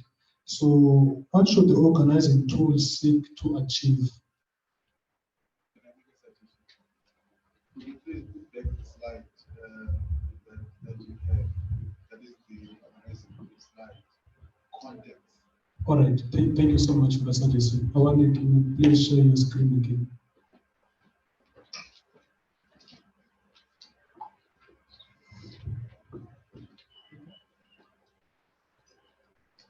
I see Marcus has his hand up on the platform. Can you unmute? Okay, Marcus, you can unmute. Oh, sorry. May I? May I?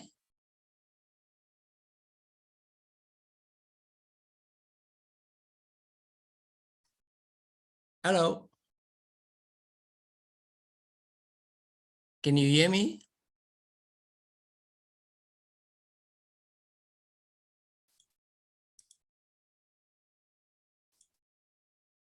Hello. Hello. sorry. Can you hear me? We can hear you perfectly. Thank you. Yeah, I'm sorry. I'm a bit technologically disabled or whatever. I just want to congratulate the team for preparing wonderful tools. I just want to add the issue of children, as always. We have to work with children. If you're not working in the community with your children, you're only working with half the community. And now when we refer to children, we're talking about children of primary school going age. And it's not to teach them, it's to be facilitating active participation in whatever we are doing around the issue of environment. And I think that's quite crucial. All over the world now, children are coming to the fore. And it's not an accident, because they are the ones that will suffer the brunt of the worst disasters. The last point I want to make is that there's also can you hear me? Can you hear me? We can hear you. Oh, okay, sorry. The last point I want to make, the Children's Resource Center and the Children's Movement is launching a 1 million spekboom planting campaign in the next few months. It's all on our website and explains the science of why spekbooms. It's one of the ways that we have over many years involved the children, practical awareness raising programs. And our children can learn some of the most sophisticated sciences, the issue of carbon emissions, etc. But thank you very much for my time. Yeah. Thank you very much, Marcus. We really appreciate it. Thank you very much.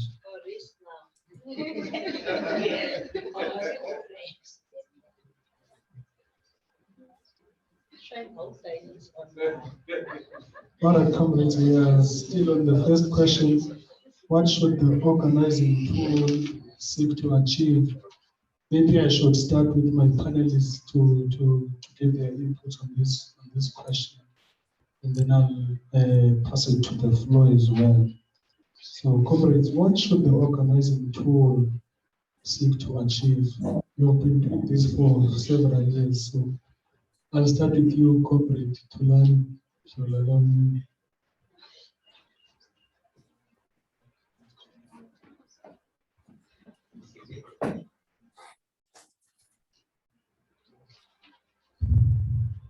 Okay, thank you very much for that question. For me, I think it should be simple for community to understand it, and also we should try to fuse it with the challenges which the community is encountering every day, so that when they are getting in and championing the program, they don't feel like they are championing the program of someone else. They feel that it is their program, they are championing their challenges. So that's what I think it should be like.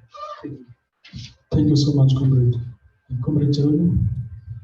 Okay, thank you very much once again for the opportunity. I think that's clear what the comrade also stated is that in terms of what organizing tools, I think that on my point of view, I think it's very clear that the community, or whoever being part, understand why they're being part, and also how they will be part, and also how it will move forward. And I also think it should be a clear plan of action, or a clear plan being forward for them. So that from my point of view, that is what I can say. That I had my hand up also for the how can we use the website to build the CJCM, but you guys probably didn't notice it.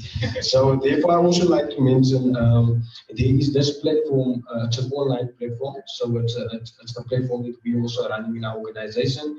It's called Slato. So on this platform, when we want the youth or the community to do a task, we upload it. So the platform is data free.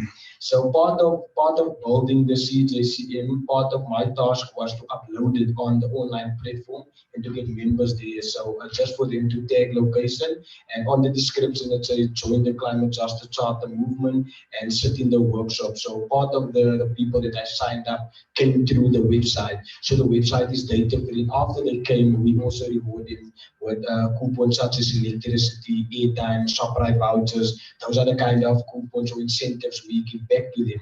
But I think it's a powerful website that we can also use, to build the climate justice Charter movement, because the platform has over 1 million users internationally.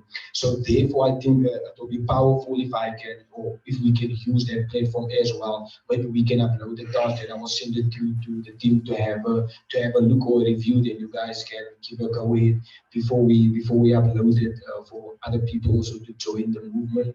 And once they join the movement, they can also then tag the location, and then everything pops up to the admin. So I'm one of the admins. Then I will see, okay, this location was taken in Johannesburg.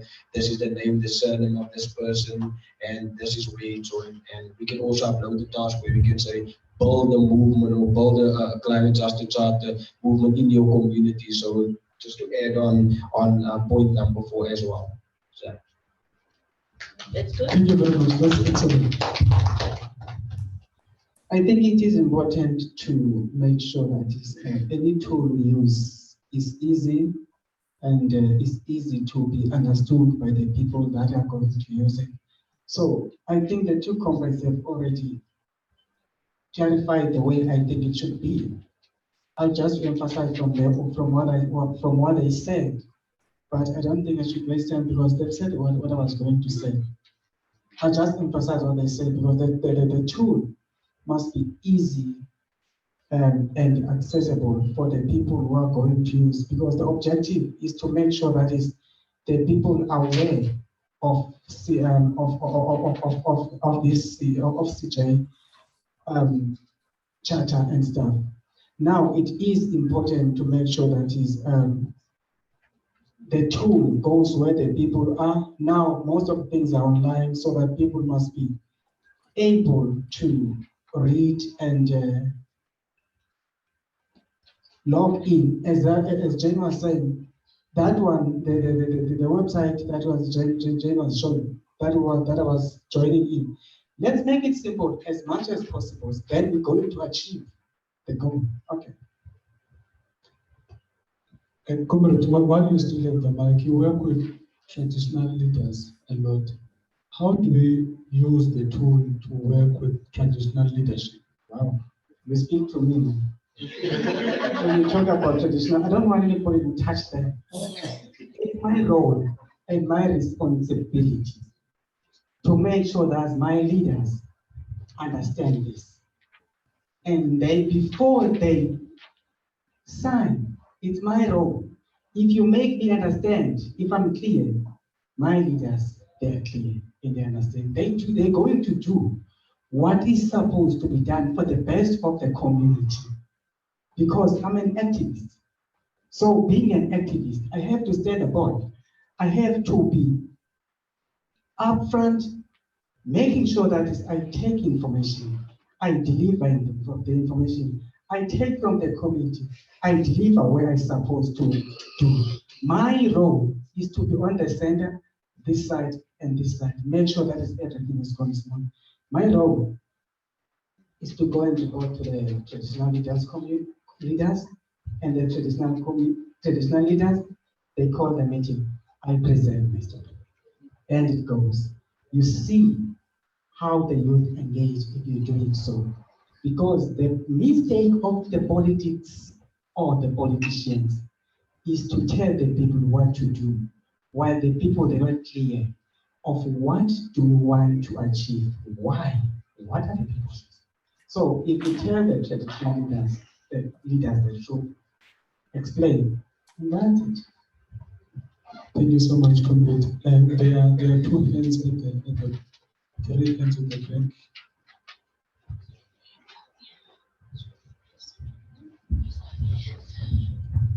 Thank you, comrades. I'll be very brief. I think with communication, we can take very good elements from both effective communication and expert communication into the program. Secondly, just the issues of transparency, simplicity. I think we have mentioned that. Also, the principle of recall. You know, when leaders are elected, sometimes they often think that they cannot be recalled. I mean, that amounts to tyranny, as well as accountability. I'm mentioning global sustainable reach, and I think that COPAC has done that very well. But I think that has to be sustained. And also when we have international dates, we have common programs, even internationally, that will have a huge impact when we all act together in one day. They even said one day, if the Chinese people can jump, all of them at once, maybe the earth can shake.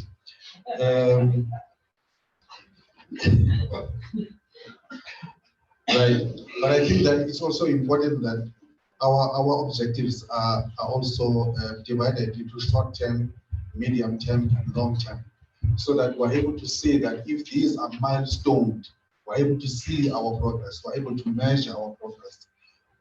Because I'm very certain, as we sit here today, we do want to see progress when we leave this building today in 2 months' time or 3 months' time, depending on our own planning. And the issue of policy formulation, I know that our constitution was not developed by one man. It was developed by various committees that were divided into the chapters of the constitution. We can have a similar approach, appoint what I would call champions, policy champions for each of the sections of the charter that will then develop the policy itself, and then later on it becomes integrated. And lastly, non-partisanship. Thank you. Thank you so much, Kunal. Good day again, Andre. I want to share some good news that the tool works quite easily apparently, because sitting next to me we have somebody from government, from Victoria Human Settlements, who heard about this and walked in and went onto the site and was able to log details, and is volunteering to go and share that with the communities and community work. So,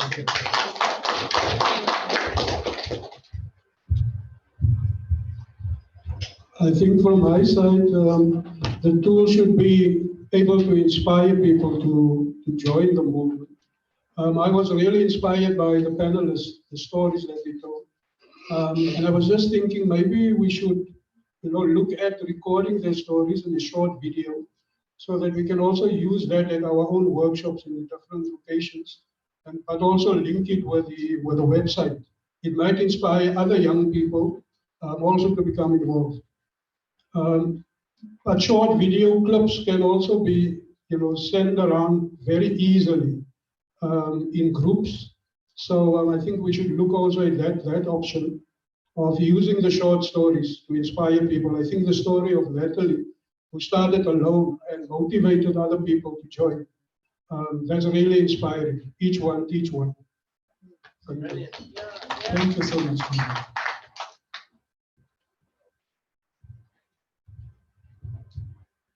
Thank you. Sorry, this time now, my voice gets so tired. I actually was very excited when Awande was doing the presentation on that the CJC should also create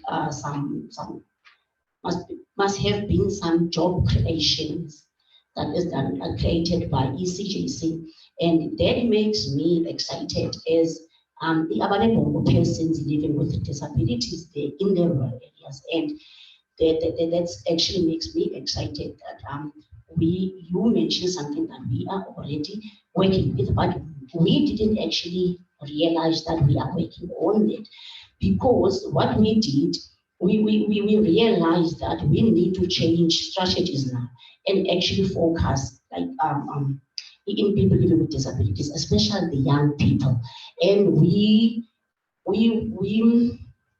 approach the Department of Special Programs Unit, Department of Social Development, and we're working very closely with them, whereby we place young people to Sontonga Special School, where they go. We've got a group of 10 young people living with disabilities that are on that skills development training now. They started in July, they're coming back in December, whereby now we think that these can help them come back and do the implementation of that, because we've got 3 ladies who went there to learn how to sew. Speaking of Comrade Fish, when you were speaking of, instead of throwing all things out and we have to like do recycling and upcycling. So what we did, because they are there to do those skills training, we Awande Bongo at the moment decided to go around and ask for big machines, sewing machines. We've got 3 already that have been donated by local people. They're standing there at Omkhulu. We also work with traditional leaders, and the machines are there. They actually are at 2 different villages. They call Kulu households. And last week we went to Port St. John's, whereby we went to fetch donated old but nice, still looking clothes. We've got 5 boxes already. They are packed there so that our people can come back and do the upcycling of those clothes. Instead of getting the donation of the clothes and giving to people, we decided, like Ikora there said that think of something that is sustainable for people instead of like giving and giving and giving. So those people are going to do the upcycling clothes. We got our young people have got this app in their phones. Use what you have to beat what you know. Use available resources. So we showed them the app that is called Pinterest, whereby you check Pinterest. You upload it and check in there how to upcycle clothes and do recycling. So you can turn an old jean and cut it and make it a nice skirt. Even on that jean, you can cut the leg and make nice small clothes from that. You can cut your old bags, you can cut your old jersey and you put it here. You cut a hat for the child and gloves on the side, and sleeve, you make a scarf in one old jersey. So that is what we're going to do now. It's there, it's packed already. So yes, I'm excited. And the one last thing that actually like now hilarious about our history on the CJC movement is when one of our last workshop, when I actually got that inspiration from Mr. Marcus, and eventually there was one workshop whereby I came to the workshop with my laptop on the shoulder and my suitcase and myself. After 2 days, I went back home with a small baby. So that baby was called baby Klerk. And it's a true story. And history was made because it was the very first time for Mr. Wish to actually go in the baby clothes shop to buy clothing. So it was made. He went to buy clothes for that baby was born. Now he is almost 5 years now.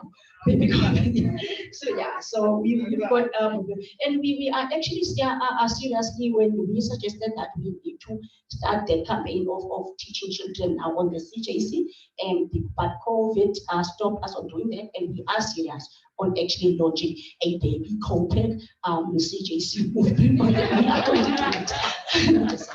Thank you. Yes, just to inform on the issue that, as I understood you clearly, Charles, was that we should have our input on the issue.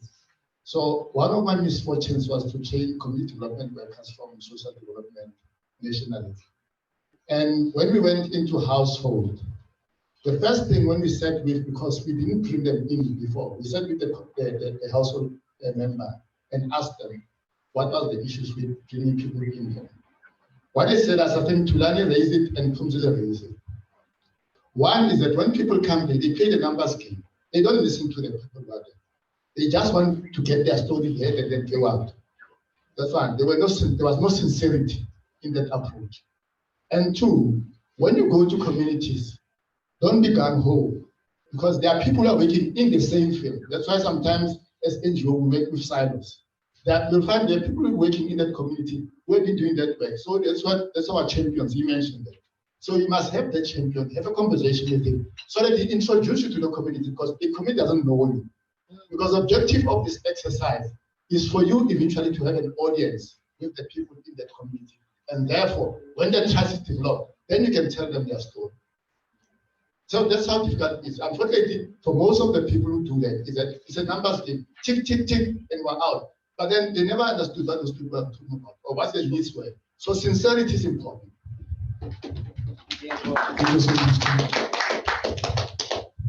Yeah. Okay, so the questions, I don't know which question. So last one. But there's this, what is missing from organizing tool? So I think the major thing that we're missing here is how do young people consume media? And that is social media. And then going back to this comment, speaking on short videos, how do they enjoy media through TikTok and through Reels and through what's that one? Instagram. So the way to do this, I've just uploaded Geronimo's little speech to our groups at home in Cape Town and to the CJ WhatsApp group, just from playing around with my phone. And I can send it to Facebook as a story and it will get a lot more views than being on the Facebook page. So I think social media and having a really focused social media set will get us much more mileage and a lot more join-ins through a link on the social media feeds to our webpage. The other thing I want to show the comrades, fortunately, maybe I should go into somebody's laptop quickly, is that we have an app called the Inspire Elsies radio app. So we've got an online radio running, not live at the moment, but we're working on it. Soon it will be live 24/7. We've got live programs, we've got a podcast on there, and mostly music for young people. But we've grown to something like 40,000 members on the app. So what we're saying is that the technology is there. I can get CJ the develop this particular app is it's one of our favorite countries, Brazil. Logic is running it, the back end of it. It's an online radio, but what it has is its own website. So we've actually got our own website, Inspire Elsies Radio website, that's got all the features, fully functional features with chat groups and everything. And you can run videos and ads and everything on there. I will share it with you. I was actually surprised. But I think this is the right time to introduce you to the available. And it's a Google app. So you download it on Google or on the Huawei app gallery, or it's not available on the Play Store. Because Apple has a lot of license requirement for music and stuff. But otherwise, we could have been broadcasting this event live on our own climate justice radio. Yeah. And it's very easy. It could happen in a week. And the cost is like minimal. You got it? You can actually listen to the radio, there's some music playing in. Just press the play button and you can actually listen. And then you can go into the different functions of there's a chat, it's linked to our WhatsApp, it's linked to our Facebook page, it's linked to our Twitter account. Everything's happening there. We're opening our studio, I'm busy. We're opening a new studio and a beautiful training space for co-pack and climate justice to come and use in Elsies. Comrade Geronimo is going to be a big part of that project. And the young people are so excited, and it ties in with our media academy. So we'll be doing video, digital storytelling, so short videos, telling those stories, documenting, making little 5-minute documentaries.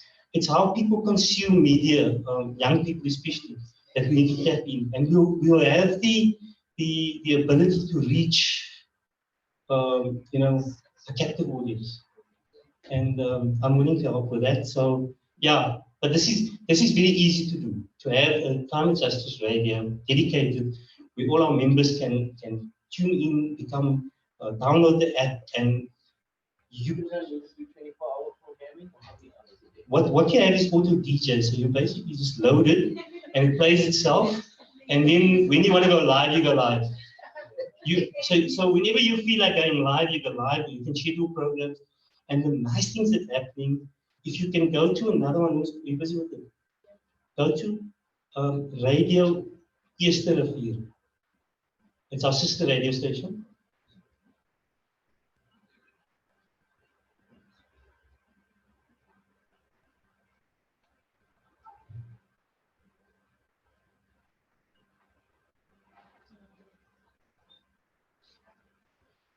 And what they've done so beautifully is they've coupled the live radio programs with Facebook Live.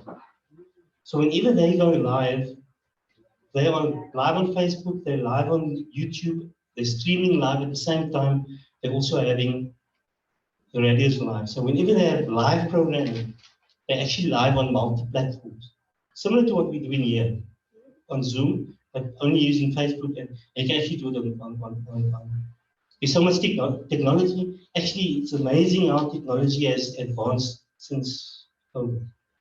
That's actually one of the best things that could happen with technology and media and the way we consume media was that it just made the technology was always there, but it was made to be expensive and not accessible.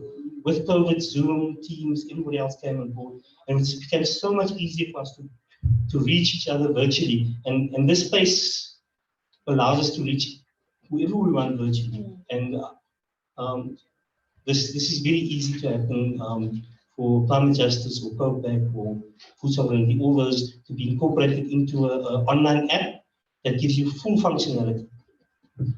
Comrade, let me just ask, just on that, how difficult or easy was it to set it up, and is it something that other comrades can set up in their local communities?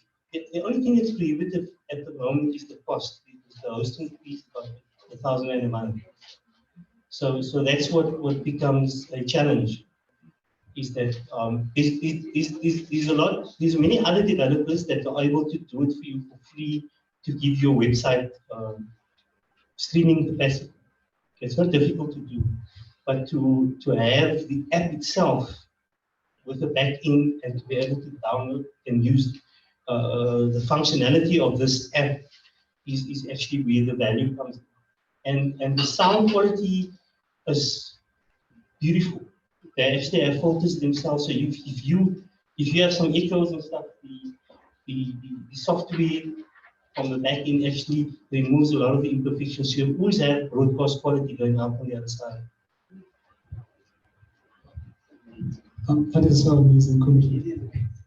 But I think also we need to emphasize that the way to go is those short video stories and reels and TikTok. We should have a TikTok account. We should have an Instagram account. And just bombard the cyberspace with our message.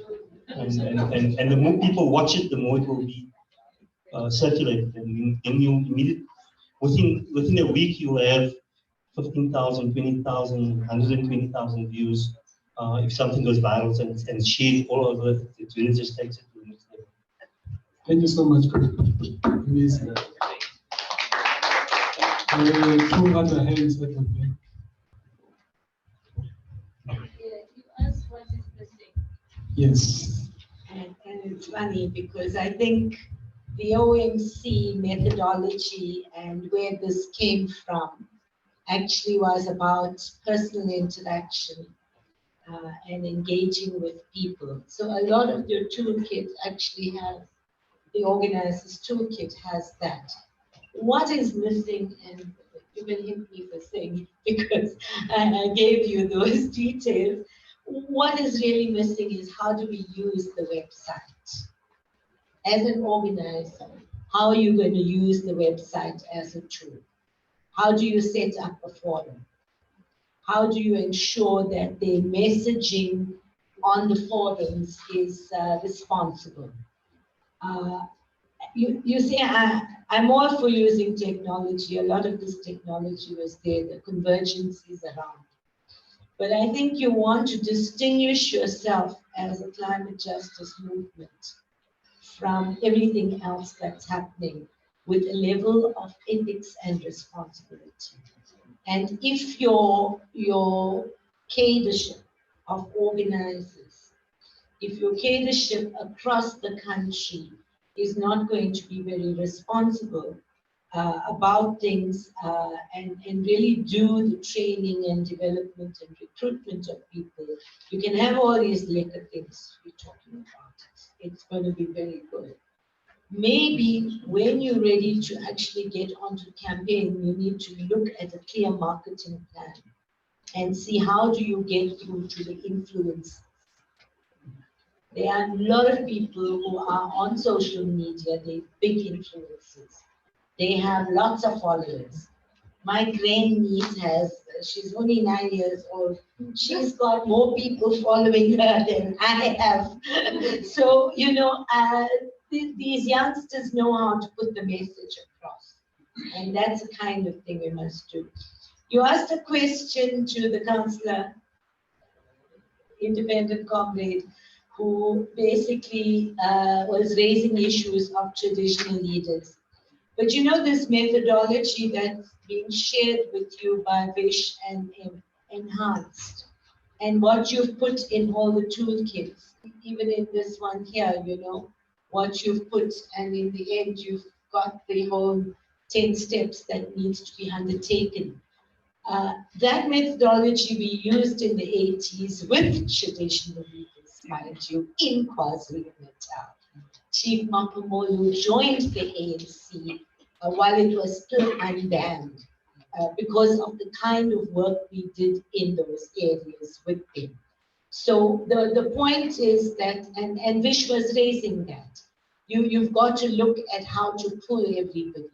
And despite the fact that, you know, chieftain system then in the 80s wasn't considered a good thing, we worked with them, we got food gardens off the ground, we got spring protection off the ground, and a whole range of things that assisted the community.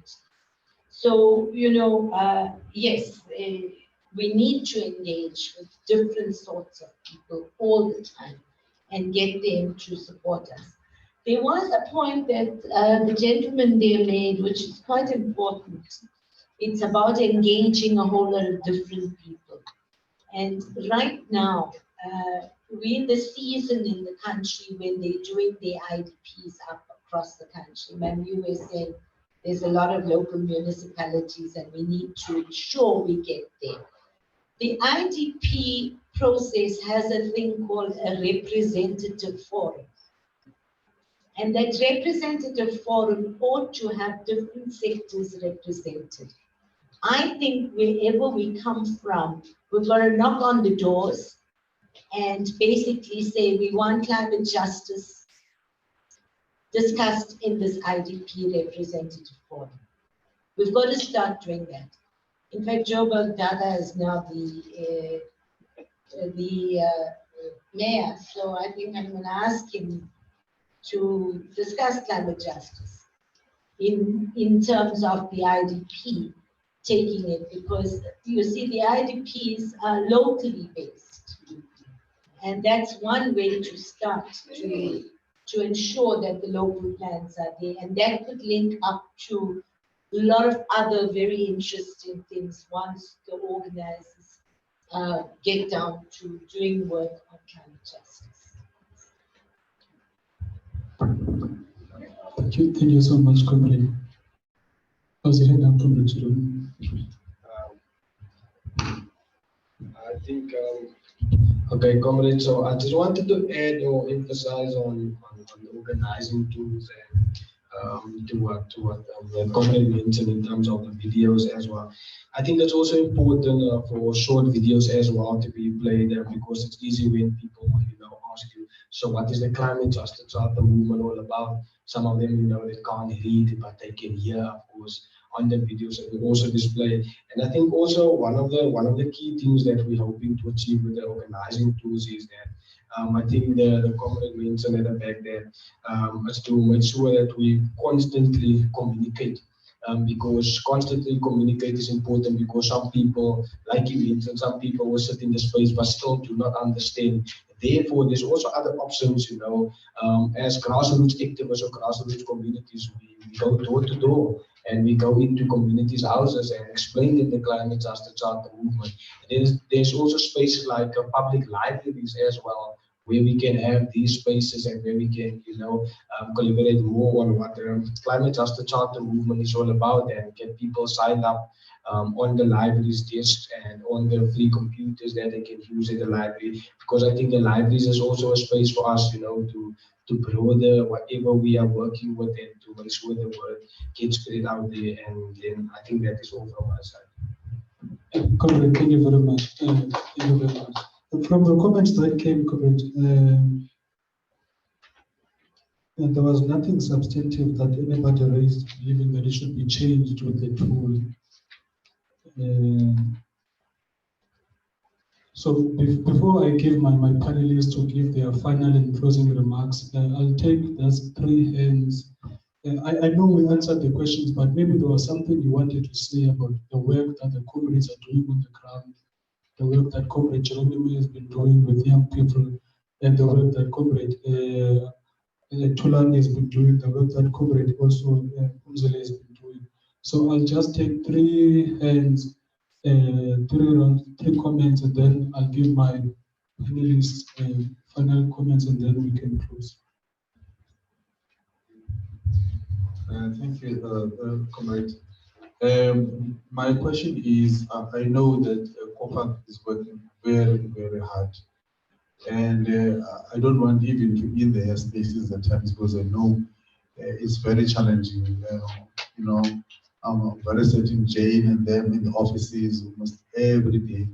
So the question that I would like to ask is, what challenges do they have that impede COPAC from not moving as fast as they want to move? Because I know that we're talking about policy formulation from the charter, which is actually an arduous task. So, but just the challenges that we think we might have, because some of us maybe might have a bit of space where you can throw in something and say, hey, please do this for us, and then we move forward. In that way, then the work gets done faster. Thank you so much for that question, Comrade. Any closing comments from the floor? All right, I'm going to give my panelists an opportunity to have their closing remarks, and then Comrade Jane and Comrade Vish are going to respond to that question. So let me start with you, Comrade Thulani. Okay, thank you very much. For me, I think one of the things which I think should be done is that when we do this program, it shouldn't be, for example, we held an anniversary of COVID. So for me, I think it is important to always make a follow-up. We don't wait for another event or another anniversary to come, so that if we distributed some pamphlets or stuff, we must follow up each and everything that we are doing, so that we are able to organize our work. We are able to keep those people busy, occupied with the work of the compact. So that's what I think can assist, and also this thing of having these short videos. It will help, because some people are very lazy to read.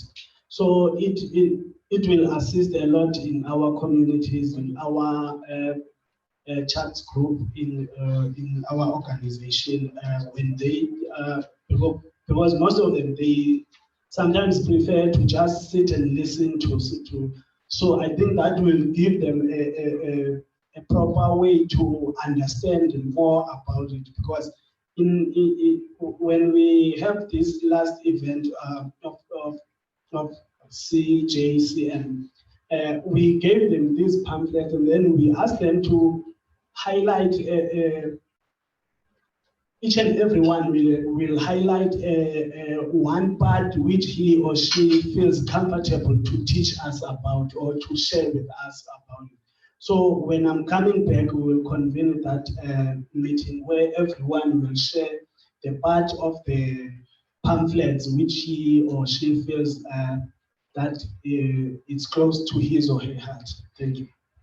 Thank you so much, Colin.